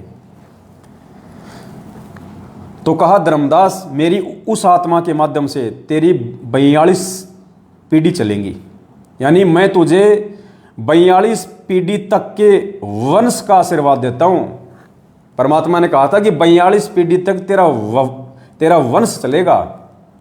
ध्यान से सुनना भगत जी, परमात्मा ने यह कहा था कि 42 पीढ़ी तक धर्मदास मेरे आशीर्वाद से तेरा वंश चलेगा, वंश चलेगा। यह नहीं कहा कि 42 पीढ़ी तक तेरे वंश वाले गुरुवाई करेंगे, महंताई करेंगे, आश्रम खोल खोल के दुनिया को मूर्ख बनाएंगे। नहीं, गुरुवाई का आदेश नहीं दिया, महंताई का आदेश नहीं दिया परमात्मा ने 42 पीढ़ी का। परमात्मा ने यह कहा था कि 42 पीढ़ी तक तेरा वंश चलेगा, उसके बाद तेरा वंश समाप्त हो जाएगा धर्मदास। जैसे रावण का कुल वंश समाप्त हो गया था ना, ऐसे तो वंश तो धर्मदास का चलेगा 42 पीढ़ी तक। तो 42 पीढ़ी तक यानी जब तक इस पृथ्वी पे परमात्मा का ज्ञान रहेगा। मालिक ने क्या कहा कि हजारों साल ये परमात्मा का ज्ञान चलेगा। तो हजारों साल तक जब तक इस परमेश्वर का ज्ञान चलेगा इस कलयुग में, तब तक धर्मदास जी के जो वंशज है वो रहेंगे। उनको परमात्मा मौका देगा कि वो समझ के और इस सत भक्ति मार्ग में आ जाएं और अपना आत्म कल्याण को करवा लें। क्योंकि मालिक ने आशीर्वाद दिया हुआ है कि तेरी 42 पीढ़ी पार करूंगा। तो 42 पीढ़ी का समय जब तक गुरु जी का ज्ञान पृथ्वी पे चलेगा। अब जैसे आप कह रहे हो कि धर्मदास जी की 13वीं या 14वीं पीढ़ी चल रही है और टाइम बीत गया कितना, 650 साल का। 650 साल से धर्मदास जी की 13वीं या 14वीं पीढ़ी चलती आ रही है। तो 650 साल तक 13वीं या 14वीं पीढ़ी और 42 वंश का दिया आशीर्वाद, तो 15 पीढ़ी मान लेते हम। 650 साल तक चली धर्मदास की 15 पीढ़ी, अब आगे और 15 पीढ़ी, फिर 15, फिर 15, तो हजारों साल तक जो परमात्मा का ज्ञान चलेगा तब तक धर्मदास जी का वंश चलेगा। यानी परमात्मा धर्मदास के वंशजों को अपने उस आशीर्वाद के अनुसार जो धर्मदास जी से जो वायदा किया था परमात्मा ने कि तेरी 42 पीढ़ी को पार करूंगा, अगर वो पीढ़ी वाले धर्मदास जी के वंशज अगर सतगुरु रामपाल जी भगवान के द्वारा दी गई भक्ति को स्वीकार कर लेंगे तो उनका उद्धार हो जाएगा। परमात्मा की नाम की जो कलम है उनके वो चढ़ जाएगी। तो परमात्मा ने धर्मदास जी को केवल 42 पीढ़ी तक उसके वंश के चलने का आशीर्वाद दिया था। ये नहीं कहा था कि 42 पीढ़ी तक तेरे वंश वाले महंता ही करेंगे, ये गुरुवाई करेंगे। गुरुवाई तो केवल बस ये लास्ट हो गई, समझ लो। ये जो उदित नारायण है या ये उदित मुनि है, कौन है, बस इसके बाद तो अब संत रामपाल जी भगवान ही आएंगे। अब तो इन्हीं का चलेगा सारा सब कुछ जो भी चलेगा। तो अब आप सतगुरुदेव जी के मुख कमल से भी 10 मिनट का सत्संग है, ध्यान से सभी भाई बहन सुनिए और इन चीज़ों को पुण्यात्माओं समझने का प्रयास करें। क्योंकि परमात्मा कहते हैं कि करम भरम भारी लगे संसा सूल बबूल, डाली पानो डोलते परसत ना ही मूल। अगर मन में कोई शंका रहेगी जरा सी भी तो हम भक्ति नहीं कर पाएंगे। इसलिए शंका का सत्यानाश होना अति आवश्यक है। तो अभी दास आपको गुरुजी का सत्संग सुनाएगा और वो सत्संग आपको अच्छे से वो क्लियर कर देगा, आपके समझ में आ जाएगा कि परमात्मा ने धर्मदास जी को 42 पीढ़ी का आशीर्वाद केवल उसके वंश चलने का दिया था या 42 पीढ़ी तक उसके वंश को मेहनताई करने का आदेश दिया था। क्योंकि काल तो छठी पीढ़ी में घुस गया था। धर्मदास जी की मेहनताई तो छठी पीढ़ी में समाप्त हो गई थी, क्योंकि छठवीं पीढ़ी तक ही ये 5 मंत्र थे। छठी पीढ़ी के बाद तो जो टकसारी पंथ बताया परमात्मा ने, उसमें तो काल के दूत आ गए थे। उन्होंने उस पंथ वालों को भ्रमित कर दिया था कि तुम बात करते हो तुम सतलोक भेजने की और नाम दे रहे हो तुम ये काल के, ब्रह्मा विष्णु महेश के। तो उन्होंने उन मंत्रों को चेंज कर दिया था। तो मेहनताई कहो चाहे गुरुवाई कहो, ये तो छठी पीढ़ी में ही समाप्त हो चुकी थी। आज ये 13वीं 14वीं पीढ़ी आ रही है ना, ये तो खाली ये तो डलेड हो रही है, कोई मतलब नहीं है, कोई मंत्र नहीं है इनके पास में, सब फर्जीवाड़ा है। छठी पीढ़ी तक ही था जो भी कुछ था, उसके बाद तो काल प्रवेश कर गया था। तो अब आप पूज्य गुरुदेव जी के मुख कमल से आप सुनेंगे तो आपके और अच्छे से समझ में आएगा।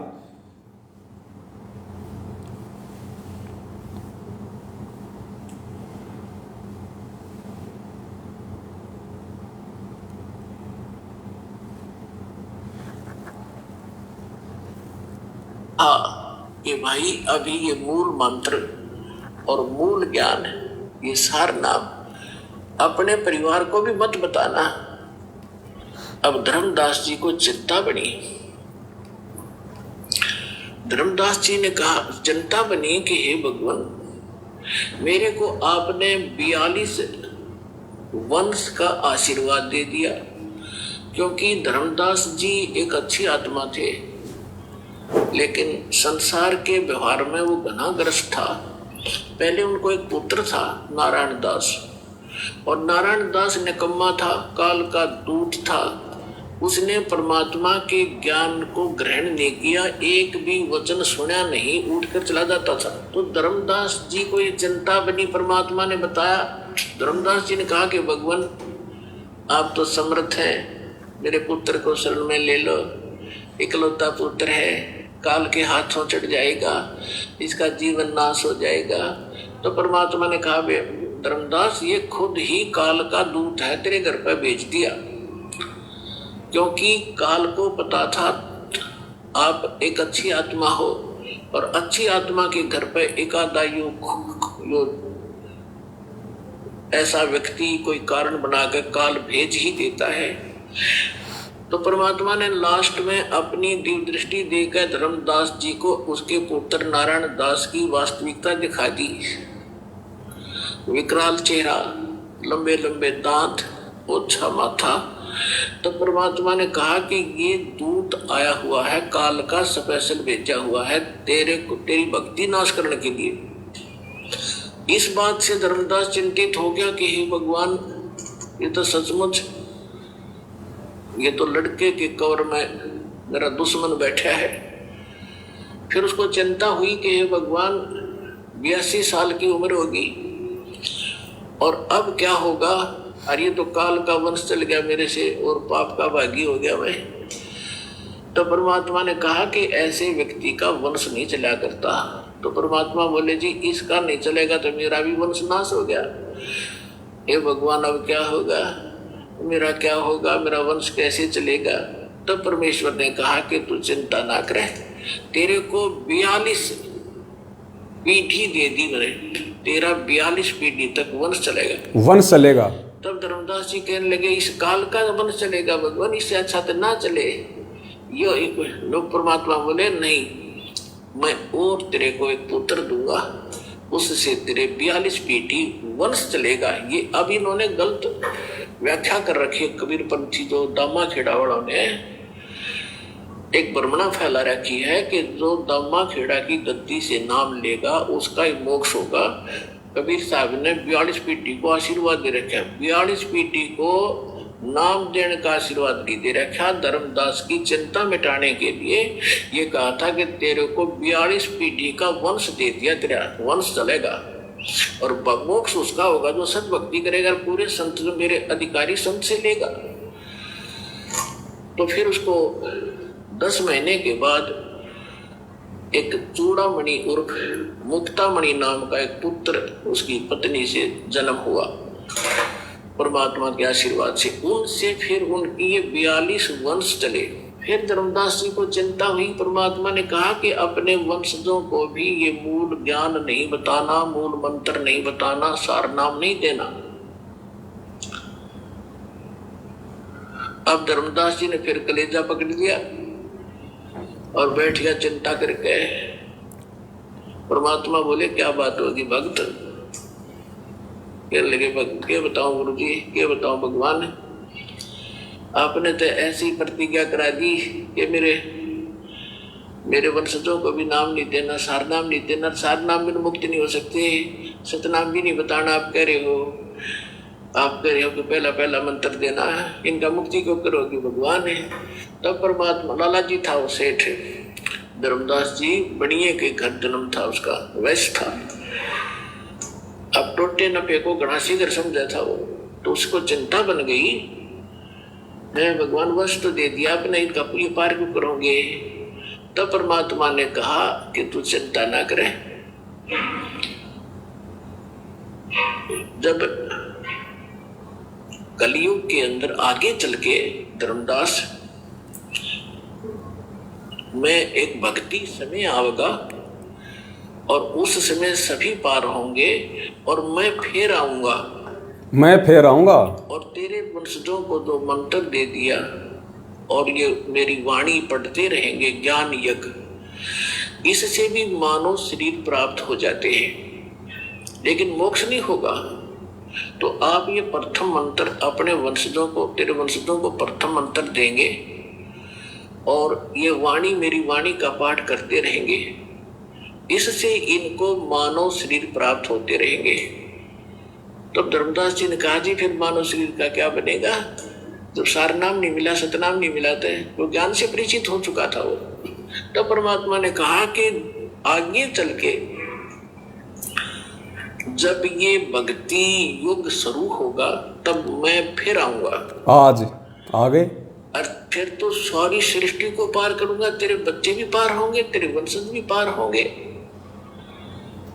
अब क्या बता रहे परमात्मा के धर्मदास, एक बार मेरा और इस काल का यहाँ की अपने आत्माओं थोड़ा ध्यान से सुनना आगे का वीडियो। भाई की शंका का तो समाधान हो ही गया है। गुरुजी कह रहे कि धर्मदास जी की 42 पीढ़ी को जो आशीर्वाद दिया था वो नाम देने के लिए नहीं दिया था, केवल वंश चलेगा, वो मरेंगे नहीं।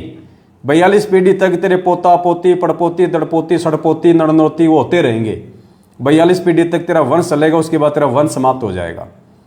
तो 42 पीढ़ी तक उसके वंश के चलने का आशीर्वाद दिया था। ये नहीं कहा था कि 42 पीढ़ी तक लोग नाम देंगे, नाम वाले तो सब फैले हैं इनके। तो अब परमात्मा आगे क्या कह रहे हैं कि आगे चल के मैं खुद ही आऊँगा। देखो संकेत कर दिया ना गुरु जी ने। कई बार तो क्या कहते हैं गुरु जी कि इस दास को भेज दिया, वहाँ अपने आप को छुपाते हैं गुरु जी। और अब क्या कह रहे धर्मदास को कि मैं खुद ही आऊँगा, मैं खुद ही जाऊँगा। और अब जो प्रकरण आगे आप सुनोगे, कान खोल के सुनना। गुरु जी कह रहे कि काल के सामने थोड़ा सा भेद रखना था। काल के सामने नहीं बताई जाती ये बातें कि मैं स्वयं जाऊँगा, इसलिए कहा था कि मेरा दास जाएगा, जबकि आना परमात्मा ने खुद ही है और खुद ही आ चुके हैं। आज इस ब्रह्मांड के मालिक ब्रह्म का एक संवाद हुआ था। इसने मुझसे प्रतिज्ञा करा ली थी कि 3 युगों में जीव थोड़े ले जाना और चौथे युग में आप कितने ही जीव मुक्त करा लेना। तो मैंने इसको तथा वस्तु कर दी थी, ठीक है जो तू कह रहा है वो मुझे स्वीकार है। तो फिर क्या बताया परमात्मा ने कहा कि फिर मैंने उससे कहा था कि जब चौथा युग, जब कलयुग आई तब हम अपना अंश पठाई। जब चौथा युग कलयुग शुरू होगा, कलयुग आवेगा, उस कलयुग की जो बिजली पीढ़ी होगी, बिजली पीढ़ी का समय बताया है परमात्मा ने कि कब ये भक्ति स्टार्ट होगी। बिजली पीढ़ी कहाँ से स्टार्ट होगी? जब कलयुग बीते 5500 पाचा, तब ये वचन मेरा होगा साचा। तो कलयुग जो है 1900, जो 5505 कलयुग कब बीता है? सन 1997 से। और 1997 में इस दास को परमेश्वर कबीर जी प्राप्त मिले थे। उन्होंने कहा था कि अब ये सारनाम और सतनाम बेटा सार्वजनिक कर देना, मैं तेरे साथ रहूंगा। छुपा रहे हैं अपने आप को, हमारे साथ होगा, सबका कल्याण करेंगे।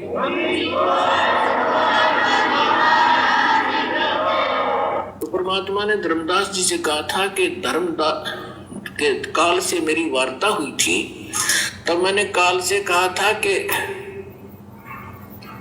विनती तोर मान में लीनी, कि जो तूने विनती की है काल के 3 युगों में जीव ना ले जाना, चौथे युग में 3 युगों में थोड़े जीव ले जाना, चौथा युग जब कलयुग आवे तब शरण जीव बहु जावे, ऐसा वचन हर मोह दीजिए, तब गवन संसार ही कीजिए। तब परमात्मा ने कहा था विनती तोर लीन में मानी, अब सुनना, मोह को ठगे काल अभिमानी। फिर परमात्मा ने कहा कि चौथा युग जब कलयुग आई तब हम अपना अंश पठाई। जब चौथा युग कलयुग आवेगा तब हम अपना अंश अपनी प्यारी आत्मा को भेजूंगा। अब उसको ये कहे कि मैं आऊंगा या ऐसे आऊंगा तो वो काल नहीं समझ पावा था। इसलिए परमात्मा कहते हैं सो छल छिद्र मैं करूं अपने जन के काज। तो क्या बताया था कि चौथा युग जब कलयुग आई तब हम अपना अंश पठाई। केवल परमात्मा ने काल को धोखा देने के लिए कि चौथा युग जब कलयुग आई तब हम अपना अंश पठाई। और फिर गुरु जी क्या करें? अगर काल को ये कहे कि मैं खुद ही जाऊंगा तो परमात्मा कहते हैं मालिक अपने आप को छुपाते हैं, सोचल छिद्र मैं करूं अपने जन के काज। तो पुण्यात्माओं, ये कबीर परमेश्वर आज इस पृथ्वी पे साक्षात सतगुरु रामपाल जी भगवान के चोले में प्रकट है। अच्छी आत्माओं ने तो जान लिया है, पहचान लिया है, बाकी मूर्खों की हम कह नहीं सकते। अब देखो आपको एक छोटा सा सत्संग सुनाते हैं गुरु जी का 1 मिनट का। देखो ये संकेत हैं, हमने संकेत ही समझने पड़ेंगे। परमात्मा संकेत ही करेगा क्योंकि परमेश्वर भी एग्रीमेंट में बंधे हुए हैं। काल भगवान के साथ परमेश्वर का एग्रीमेंट है। परमात्मा खुल के नहीं कहेगा कि मैं कबीर हूं, मैं कबीर हूं। अगर परमात्मा आज स्वयं अपने आप को परमात्मा कह दे, सतगुरु रामपाल जी भगवान यदि 1994 से ये कहते कि मैं हूं वो कबीर परमात्मा जो 650 साल पहले आया था, और भाई आज मैं फिर से आ गया हूं पूरी दुनिया को ज्ञान और नाम देने के लिए, मैं हूं कबीर परमात्मा, तो पुण्यात्मा विचार करो कबीर जी का ठेका लेके कितने संत महंत बैठे हैं यहाँ पे हिंदुस्तान में।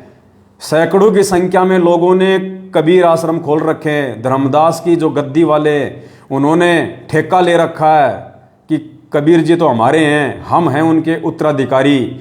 अगर गुरु जी कह दें कि मैं कबीर हूं तो पुण्यात्माओं गुरु जी के ऊपर सैकड़ों मुकदमे गुरु जी के ऊपर डाल दिए गए होते आज तक कि ये अपने आप को कबीर कहता है, ये कबीर कहता है। सैकड़ों मुकदमे। तो सोचो पुण्यात्माओं, परमात्मा उन सैकड़ों मुकदमों की तारीखें भुगतते या हमारे लिए आश्रम में बैठ के वो सत्संग करते। ये भी एक कारण है जिस कारण परमात्मा अपने आप को कबीर होते हुए भी छुपाता है और फिर आप और हमारे जैसे भक्तों की सेवा लगा देता है परमात्मा ज्ञान आधार से, सत्संगों से निष्कर्ष निकाल के समझाने की कि असल में वो कबीर परमेश्वर कौन है। अब क्या कह रहे हैं परमात्मा, इस सत्संग को ध्यान से सुनो पुण्यात्माओं। एक बार आप ये सत्संग सुनिए, फिर दास आपको बताएगा। क्योंकि वहां देखो विकार सभी में है। 21 ब्रह्मांड में कोई भी प्राणी विकार रहित नहीं है, चाहे को कितनी बात बनावे। क्या कह रहे हैं गुरुजी? अगर आपने गौर से सुना हो तो गुरुजी क्या कह रहे हैं? 21 ब्रह्मांड में कोई भी ऐसा प्राणी नहीं है जो विकार रहित हो, यानी विकार सबके अंदर हैं। अगर हम गुरुजी को एक प्राणी मान के चलें, कबीर जी का भेजा हुआ दास मान के चलें, हम गुरुजी को मानुष मान के चलें, जैसा कि सतलोक आश्रम मैनेजमेंट हरियाणा मानता है, गुरुदेव का कलयुगी परिवार उनको मानुष मानता है, आम व्यक्ति मानता है, आम संत मानता है, उनको मां के गर्भ से जन्म लेके आया हुआ मानता है मैनेजमेंट, गुरुजी का परिवार। तो सत्संग में क्या कह रहे हैं गुरुजी कि पुण्यात्माओं, 21 ब्रह्मांड में कोई भी प्राणी, ये प्राणी शब्द ध्यान रखना, गुरुदेव कह रहे हैं कि 21 ब्रह्मांड में कोई भी प्राणी विकार रहित नहीं है, यानी सबके अंदर विकार है, जितने भी प्राणी 21 ब्रह्मांड में है। अगर गुरुजी भी यदि एक प्राणी हैं तो गुरुजी भी विकार युक्त हुए, अगर गुरुजी भी यदि एक प्राणी हैं तो गुरुजी भी विकार युक्त हुए, क्योंकि स्वयं कह रहे हैं कि 21 ब्रह्मांड में कोई भी प्राणी विकार रहित नहीं है, अर्थात सबके अंदर विकार हैं। अगर गुरुजी को भी यदि हम एक प्राणी मान के चलें, मानुष मान के चलें, मां के गर्भ से जन्म लिया हुआ एक यदि प्राणी मान के चलें मैनेजमेंट की तरह, तो गुरुजी भी विकार युक्त हुए। अब बताइए, जो खुद विकार युक्त है वो दूसरे का कहां से मोक्ष करवा देगा? बता दीजिए। इसलिए ये परमेश्वर अपने आप को छुपाता है, अपने आप को हमारी श्रेणी में रख के कहता है, अपने आप को काल भगवान से छुपाते हुए और अपने आप को आप और हमारी श्रेणी में शामिल करते हुए, जीव संज्ञा में शामिल करते हुए, ताकि हम परमेश्वर की पहचान ज्ञान से करें, उनके उन शब्दों से पहचान ना करें जो गुरुजी कहते हैं कि हम तो 2 कोटि के जीव हैं, हम सब 650 साल पहले फैल हो गए थे, हम सारे के सारे परमात्मा के दोषी हैं। परमात्मा हमें समझाने के लिए हमारे जैसे बन के परमात्मा सत्संग करते हैं और हम उनको अपने जैसा ही समझ लेते हैं मूर्खता के चलते। तो इस सत्संग के अनुसार जिसमें परमेश्वर कह रहे हैं, जिसको आप ध्यान से सुनिए एक बार दोबारा, क्योंकि वहां देखो विकार सभी में है। 21 ब्रह्मांड में कोई भी प्राणी विकार रहित नहीं है, चाहे को कितनी बात बढ़ावे। गुरुजी भी अगर एक प्राणी हैं तो गुरुजी भी विकार युक्त हो गए।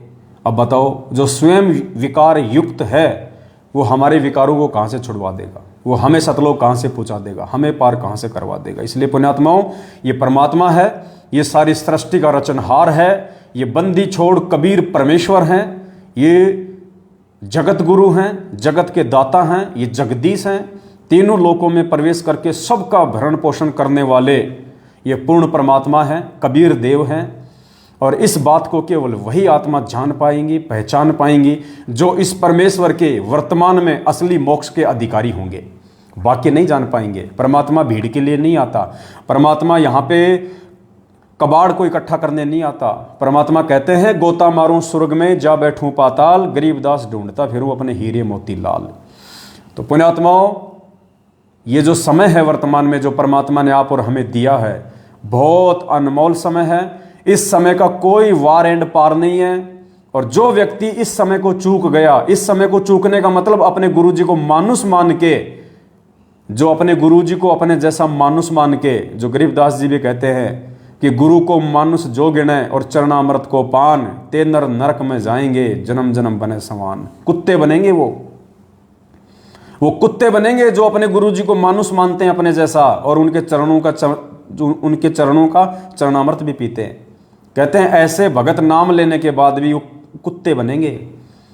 गुरु को मानुष जो गिने और करे चरणा अमृत को पान, ते नर नरक में जाएंगे, युग युग बने समान।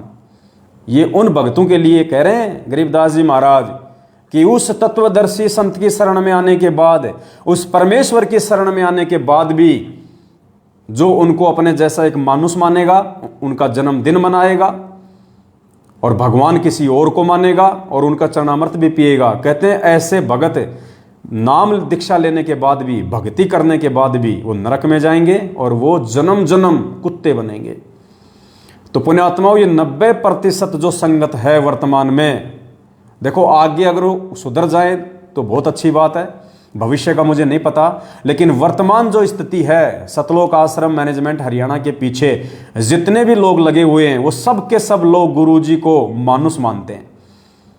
क्योंकि उन जिन जिन लोगों ने 14 जून 2022 को कागज की फोटो का प्रकट दिवस मनाया है, उस दाढ़ी मूंछ वाली नकली फोटो को कबीर भगवान मान के जिन जिन लोगों ने उसका प्रकट दिवस मनाया है, वो सारे के सारे लोग अपने गुरुजी को मानुस मान रहे हैं। वर्तमान समय तक तो वो सभी लोग नरक की तैयारी कर रहे हैं और मरने के बाद में वो कुत्ते की योनि ग्रहण करने की वो तैयारी कर रहे हैं। ये परमात्मा की वाणी कह रही है, मैं नहीं कह रहा।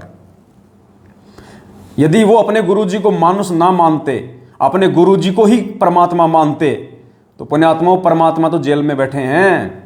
फिर इन फर्जी आश्रमों में किसका प्रकट दिवस मनाने गए थे भाई साहब?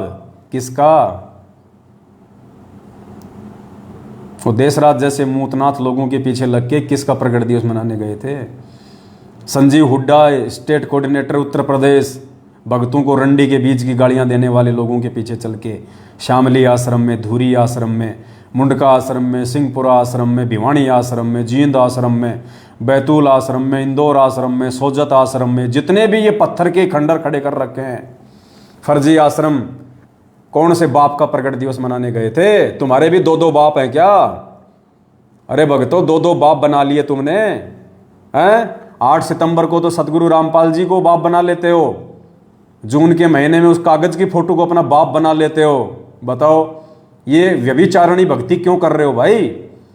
अरे आत्मा एक है, उसका परमात्मा भी एक ही है। आत्मा एक है, उसका परमात्मा भी एक ही है। एक आत्मा के 2 पति नहीं हो सकते, और जिस आत्मा के 2 पति होंगे वो व्यभिचारणी होती है। वैश्या कहते हैं उसको, वैश्या, वैश्या। तो अभी तक तो आप जितने भी लोग हो जिन्होंने 14 जून को कागज की फोटो का प्रकट दिवस भले आश्रमों में मनाया हो या अपने अपने घरों पे मनाया हो, फिलहाल आप सभी लोग व्यभिचारणी भक्ति कर रहे हैं। गीता जी के अनुसार आप एक परमात्मा को अभी जान भी नहीं पाए, पहचान भी नहीं पाए कि एक परमात्मा कौन है। और परमात्मा कहते हैं जब तक आप एक परमेश्वर की पहचान नहीं कर लोगे कि गुरु गोविंद 2 नहीं भाई, जो 2 समझेगा वो 2 जग में जाएगा, वो तो नरक में जाएगा। तो पुण्यात्मा उस एक परमपिता परमेश्वर की पहचान, उस असली कबीर परमेश्वर की पहचान, उस जिंदा कबीर परमेश्वर की पहचान सत्सेवकों ने की है, साध संगति से जुड़े हुए भाई बहनों ने की है कि वो असली जिंदा कबीर वर्तमान में धरती पे सतगुरु रामपाल जी भगवान है। हम और किसी कागज की फोटो का प्रकट दिवस नहीं मनाएंगे हमारे भगवान के रहते सहते धरती पे। हम नकली कागज की दाढ़ी मूंछ वाली फोटो को कबीर भगवान मान के उसका प्रकट दिवस नहीं मनाएंगे। हमारे असली कबीर का असली प्रकट दिवस तो 8 सितंबर को आएगा, 8 सितंबर, क्योंकि हमारे पूज्य गुरुदेव सतगुरु रामपाल जी भगवान कबीर परमेश्वर 8 सितंबर 1951 के दिन धरती पे अतिथि रूप में प्रकट हुए हैं। 8 सितंबर 1951 को प्रकट हुआ असली कबीर इस कलयुग की पिछली पीढ़ी का। तुम तो प्रथम पीढ़ी वाले कबीर का भी नहीं मना रहे, क्योंकि वो जो फोटो तुम्हारे पास में है दाढ़ी मूंछ वाली, वो तो उस कबीर भगवान की उस समय की जिस रूप में वो आए थे 650 साल पहले, वो तो उनकी असली फोटो भी नहीं है। कहाँ थे उस समय कैमरे? कहाँ थे उस समय मोबाइल? किसने उनकी फोटो खींची थी? ये हाथ से बनाई हुई फोटो हैं, आगे चल के लोगों ने इनमें रंग डाल दिए। तुम तो उस 650 साल पहले भगवान जिस रूप में आया था, तुम तो उसकी भी असली फोटो को नहीं मान रहे। नरक में जाने की तैयारी क्यों कर रहे हो मेरे भाई बहनों? अपनी बुद्धि को खोलो, विचार करो, तुम अध्यात्म में कहाँ खड़े हो। संत रामपाल जी भगवान से तत्व ज्ञान लेने के बाद, ऐसे परम पुरुष की शरण में आने के बाद भी तुम कहाँ धक्के खा रहे हो, कहाँ भटक रहे हो। परमात्मा कहते ना, तू फिर 84 जाहिर संतो। भगत जी शब्द दो ना परमात्मा का, यो सोदा फिर नाही रे संतो, यो सोदा फिर नाही, यो सोदा फिर नाही रे संतो, यो सोदा फिर नाही। लोहे जैसा ताव जात है, लोहे जैसा ताव जात है, काया दे सराहिर संतो, यो सोदा फिर नाही, यो सोदा फिर नाहिर संतो, यो सोदा फिर। 3 लोक और भवन चतुर्दश, 3 लोक और भवन चतुर्दश, सब जग सोदे माहिर संतो, यो सौदा फिर नाही, यो सौदा फिर नाही रे संतो, यो सौदा फिर नाही। दुगने तिगने किए चौगुने, दुगने तिगने किए चौगुने, किन्हे मूल गंवाई रे संतो, यो सौदा फिर नाही, यो सौदा फिर नाही रे संतो, यो सौदा फिर नाही। यो दम टूटे पिंडा फूटे, यो दम टूटे पिंडा फूटे, वो लेखा दरगाह माई रे संतो, यो सौदा फिर नाही, यो सौदा फिर नाही रे संतो, यो सौदा फिर नाही।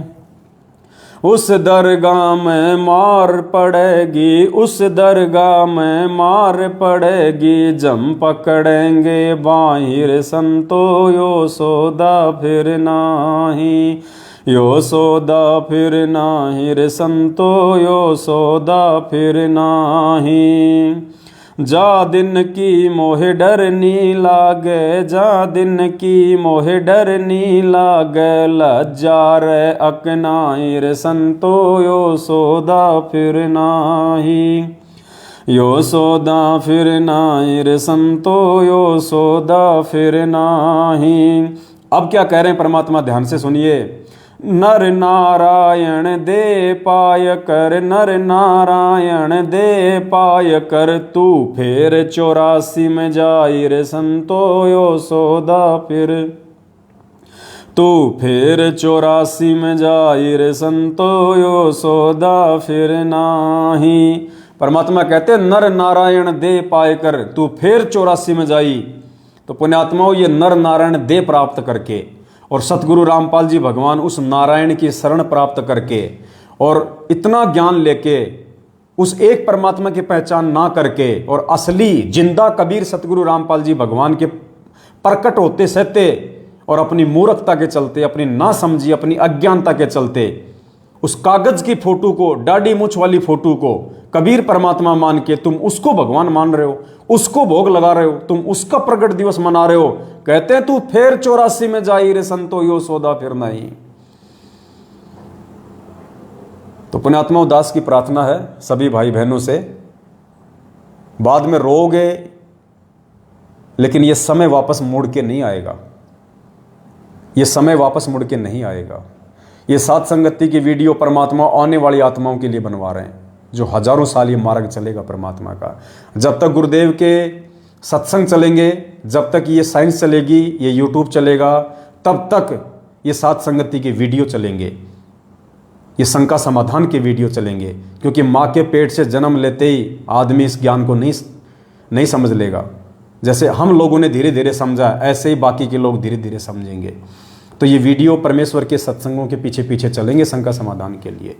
लेकिन सौभाग्यशाली आत्मा वो होंगी वर्तमान में जो आज ही चेत जाएंगी, आज ही जाग जाएंगी। क्योंकि आने वाले समय में तो केवल भक्ति का रंग चढ़ेगा, परमात्मा केवल भक्ति की कलम चढ़ाएगा। पार होने का जो मौका है, मोक्ष प्राप्त करने का जो मौका है, सतलोक में जाने का जो मौका है, सदा सदा के लिए 184 से पीछा छुड़ाने का जो मौका है, वो केवल तब तक है जब तक सतगुरु रामपाल जी भगवान के चरण कमल संत रूप में, गुरु रूप में इस पृथ्वी पे हैं।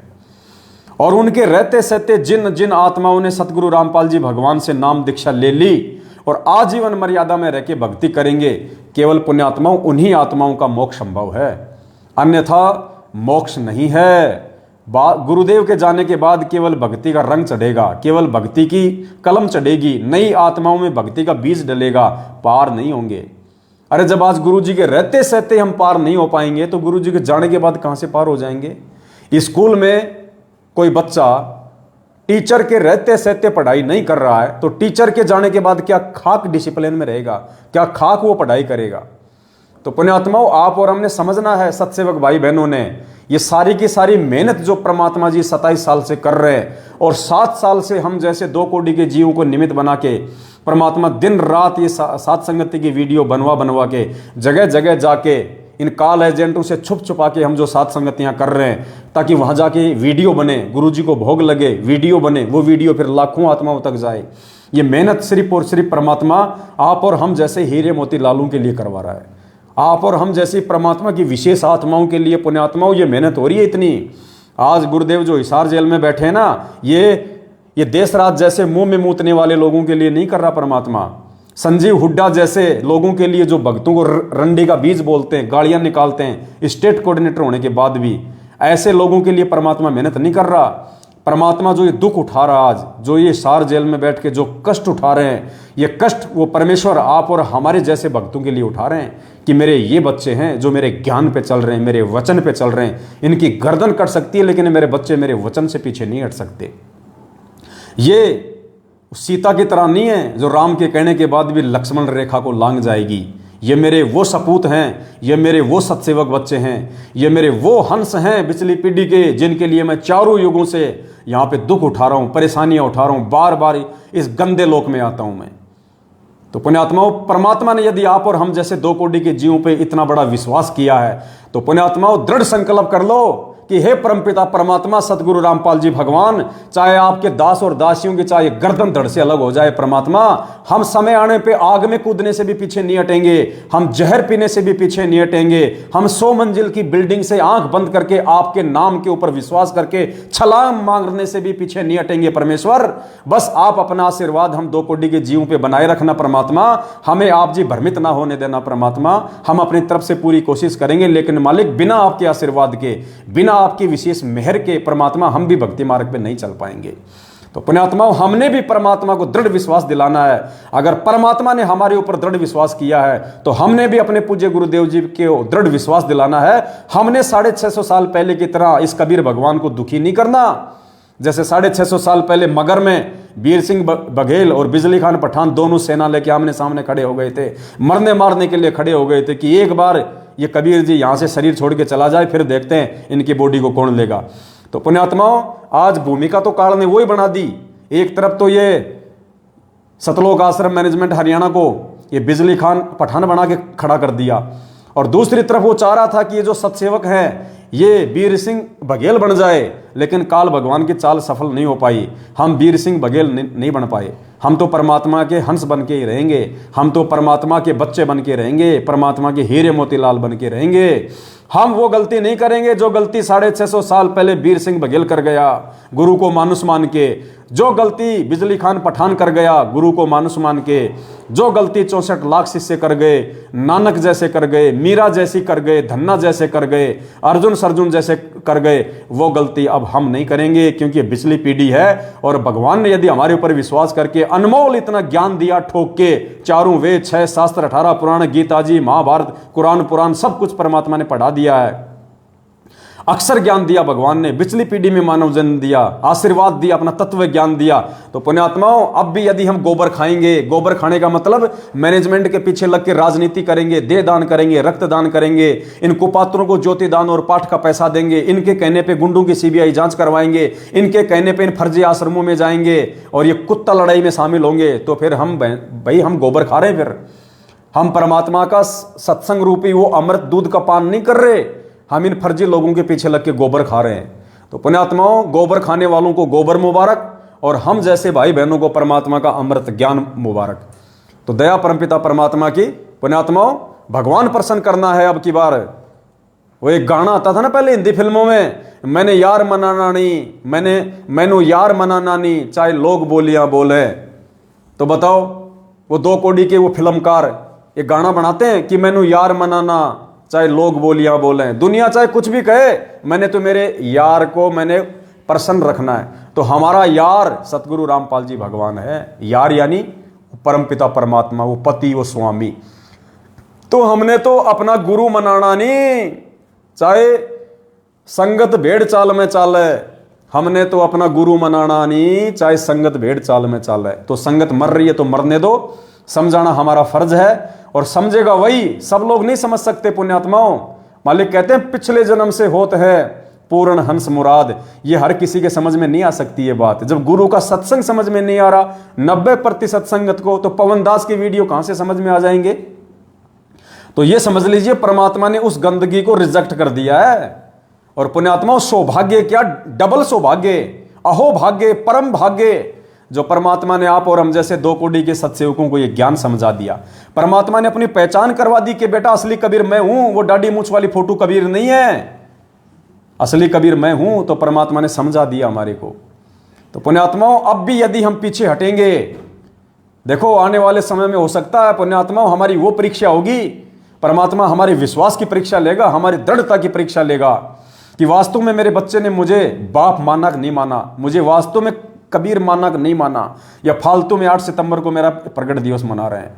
पुण्यात्माओं, कहे कबीर सुनो भाई साधो, मैं तो हूं विश्वास में। आने वाले समय में ये दुनिया ऐसे ही गुरु जी को भगवान नहीं मानेगी। पुण्यात्माओं, कहते हैं भगत के वश में है भगवान, और भगतों से ही परमात्मा अपनी पहचान करवाएगा। हो सकता है आने वाले समय में अपने पूज्य गुरुदेव जी के ऊपर विश्वास करते हुए, उनको कबीर भगवान साबित करते हुए, क्या पता ऐसा समय आ सकता है हम सत्सेवक भाई बहनों को आग में कूदना पड़ सकता है, हम भाई बहनों को जहर की बोतल पीनी पड़ सकती है, हम भाई बहनों ने फांसी के ऊपर लटकने के लिए भी जो है वो तैयार होना पड़ सकता है। लेकिन सिर पे आशीर्वाद सतगुरु रामपाल जी भगवान का रहेगा अपनी प्रत्येक आत्मा पे। बाढ़ बाका नहीं हो सकता, बाढ़ बाका। परमात्मा कहते हैं सिर के साटे हरी मिले तो भी सस्ता जान, और गुरु जी कहते हैं जो अपने गुरु भगवान को शीश देने के लिए तैयार हो जाता ना, फिर परमात्मा उसका शीश लेता नहीं है। तो पुण्यात्माओं, मालिक कहते हैं 1 करोड़ों शीश तूने दे दिए यमराजा की फेंट, फेंट यानी झटके से, धक्के से, धोखे से। ये काल भगवान अनंत युगों से गधा कुत्ता सूअर बना के, सैनिक बना के हमारे शीश कटवा रहा है। तो कहते हैं करोड़ों शीश तूने दे दिए यमराजा की फेंट, और 1 शीश दे के देख ले सतगुरु अपने की भेंट, यानी प्यार से तो 1 सिर अपने गुरुदेव को दे दे। अरे क्या पता कल को एक्सीडेंट हो जाए, कितने लोग मरते हैं गाड़ियों में, गर्दन कट जाती है, फालतू में मर गए ना। और जब वो समय आएगा गुरुजी कहेंगे बेटा कूद जा आग में, अरे गुरुदेव बोलने की जरूरत नहीं थी, मालिक आप तो इशारा कर देते कि बेटा जाओ। परमात्मा इतना ही काफी था हम नीचों के लिए, आपके कुत्तों के लिए केवल संकेत ही काफी था। पुण्यात्मा इतने दृढ़ रहना हमारे को, अगर भगवान कह दे बेटा ये सामने जहर की बोतल है पी जा, हमने पानी समझ के पी लेना है कि बस प्यास बुझ गई, जैसे मीरा ने पी लिया था। अरे जो मीरा के जहर को अमृत बना देगा, आज तो धरती पे प्रकट है साक्षात, अपने असली रूप में धरती पे प्रकट है।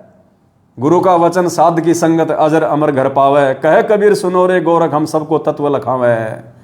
तो पुण्यात्माओं साध संगतियों से दृढ़ हो जाओ, दृढ़। परमात्मा कहते हैं जय तू चाले 1 कदम मैं चालू कदम 60, जय तू हो जा काठ का मैं हो जाऊं लोहे की लाठ। भगवान मिला हमें, कोई छोटा मोटा संत नहीं मिला, पूर्ण परमात्मा मिल गया अब की बार।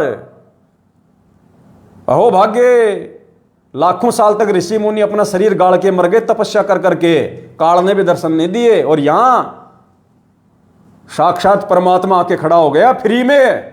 तो पुण्यात्माओं फ्री की लूट तो लूट लेनी चाहिए आदमी को। फ्री की लूट में कौन पीछे रहता है, जब भगवान वाली लूट पड़ी हो तो दृढ़।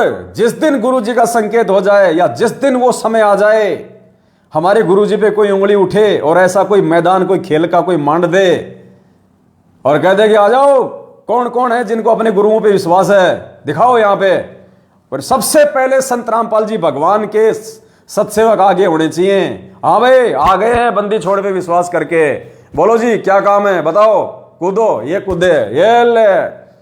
दुनिया देखी गुरु यार ये तो ऐसे कैसे निकल गए आगे से, इनका तो बाल भी पाकर नहीं हो रहा, इनका तो एक बाल भी नहीं जल रहा, और ये तो हंसते खेलते जा रहे हैं, इनको कोई टेंशन ही नहीं, ये इंसान है कोई दूसरे कोई प्लानेट से आए हुए प्राणी है। ऐसा होना चाहिए, डर नहीं होना बिल्कुल भी। आग क्या आग का बाप आ जाए सामने है, आग क्या आग का बाप आ जाए।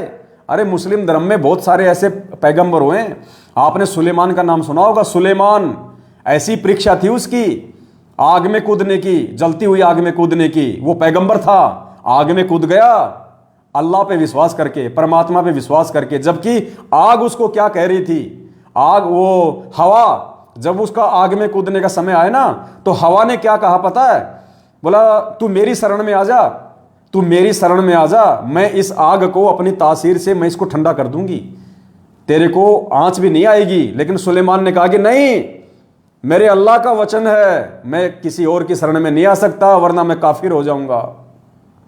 मैं दूसरे की शरण में जाने की सोच भी नहीं सकता। अगर मेरे अल्लाह का आदेश है, मेरे परमात्मा का आदेश है, तो मुझे मरना स्वीकार, मैं आगे में कूदूंगा, लेकिन दूसरे की शरण ग्रहण नहीं करूंगा। तो पुण्यात्मा, इसलिए परमात्मा कहते हैं 100 वर्ष सतगुरु की पूजा, एक दिन आन उपासी, वो अपराधी आत्मा फिर पड़े काल की फांसी। और इसीलिए परमात्मा कहते हैं, मालिक का वचन है ना, कौन सा शब्द है भगत जी? लागी का मार्ग और है, कोई देखो सत्संग करके। देना कहाँ है? लागी का मार्ग और है, कोई देखो सत्संग करके। ये 6 महीने में बीजेपी, 6 महीने में कांग्रेस करने वाले, ये मैनेजमेंट के इशारे पे अपना खून निकलवाने वाले, ये क्या आगे में कूदेंगे पुण्यात्मा? ये क्या जहर पिएंगे उस समय? इनका आज इनका अपना परिवार ही संभलने में नहीं आ रहा। आपस में इतना राग द्वेष, ईर्ष्या, लड़ाई झगड़े, मियाँ बीबी के बच्चों के साथ में आए दिन अकाल मौत मर रहे हैं। कोरोना में मर गए हजारों की संख्या में। भगवान ने एक छोटी सी बीमारी से इनको नहीं बचाया। इनके सारनामी सतनामी लोग हजारों की संख्या में कोरोना से तड़प तड़प के मर गए। सोचो, उस पूर्ण परमात्मा ने जब इनको छोटी सी एक बीमारी से, कोरोना वायरस से नहीं बचाया, अब उस समय परमात्मा क्या रक्षा करेगा इनका? जब वो आपत्तियों का समय आएगा आने वाले समय में, उस समय परमात्मा अपनी विशेष आत्माओं की रक्षा करता है। और विशेष आत्मा वो होती हैं जो गुरु जी के वचन पे चलती है। तो गुरु जी के वचन पे ये सत्सेवक चले भाई। ये सत्सेवक मैनेजमेंट की गालियां खा खा के तेरे मुंह में मुंह तो दूंगा, रंडी का बीज, तेरी छोरी को कोठे पे बैठा दूंगा। अभी आपको ऑडियो सुनाइए ना, देशराज वर्ल्ड कोऑर्डिनेटर की और संजीव हुड्डा उत्तर प्रदेश के स्टेट कोऑर्डिनेटर की। ये तो एक नमूने हैं दो, ये दो तो केवल एक नमूने हैं। ऐसी ऐसी तो दास के पास में सैकड़ों ऑडियो पड़ी हैं, इनके बड़े बड़े महापुरुषों की मां बहन की गालियां निकालते हुए। ये तो खाली एक 2 नमूने छोटे छोटे। तो चलो, शब्द फिर कभी परमात्मा दया बख्शेंगे, कभी साथ संगति में बैठेंगे, तब परमात्मा शब्द की दया करेंगे। आज के लिए केवल इतना ही। जाते जाते दास इतनी प्रार्थना करेगा, पुण्यात्माओं, ये सोशल मीडिया ही परमात्मा ने हमें एकमात्र वो माध्यम दिया है जिसके माध्यम से हम लाखों भाई बहनों तक ये वीडियो, ये संदेश, ये सच्चाई हम पहुंचा सकते हैं, जिसके माध्यम से परमात्मा के बच्चे मर्यादा में रह के परमात्मा की सत भक्ति कर सकते हैं, काल एजेंटों के झांसे में आने से वो बच सकते हैं। तो दास की प्रार्थना है, ये जो अपना फेसबुक का जो पेज है, पवन दास इज लाइव, जब आप फेसबुक पे जाके सर्च करेंगे अंग्रेजी में पवन दास इज लाइव, तो दास का ये फेसबुक का पेज है। सभी भाई बहन इस पेज को फॉलो करें। अभी तक यदि किसी ने फॉलो नहीं किया है तो पेज को फॉलो कर लें, और फॉलो करने के साथ में उसको लाइक करें, और एक वो बेल आइकन है, एक वो घंटी का निशान है, उसको भी आप जी दबा दें। अगर किसी ने नहीं दबा रखा है तो उसको दबा दें, ताकि ज़्यादा से ज़्यादा जब भी दास लाइव आवे तो तुरंत आपके मोबाइल पे घंटी बज जाए, मैसेज आ जाए, और आप जी लाइव तुरंत जुड़ सकें। और इस वीडियो को जाते जाते एक बार फिर से आपके जितने भी फेसबुक के ग्रुप हैं, व्हाट्सएप के ग्रुप हैं, या पर्सनली जितने भी भगत आपके संपर्क में हैं, सभी तक आप जी इस वीडियो को ज्यादा से ज्यादा एक बार शेयर कर दें पुण्यात्माओं। बाकी परमेश्वर की हम सब के ऊपर रजा है, बहुत छप्पर फाड़ मेहरबानी है। अगर मर्यादा में रहे हम और इसी प्रकार से चलते रहे परमेश्वर के वचन पे पुण्यात्माओं, ये हमारा लास्ट कलयुग है, अंतिम जन्म है हमारा ये। इसके बाद हमें इस पृथ्वी लोक पे झांकने की, हांडने की, गधे कुत्ते बनने की जरूरत नहीं है। बाकी लोग बनते रहेंगे, उनके अपने संस्कार। सत साहे बंदी छोड़, सतगुरु रामपाल जी भगवान की जय हो।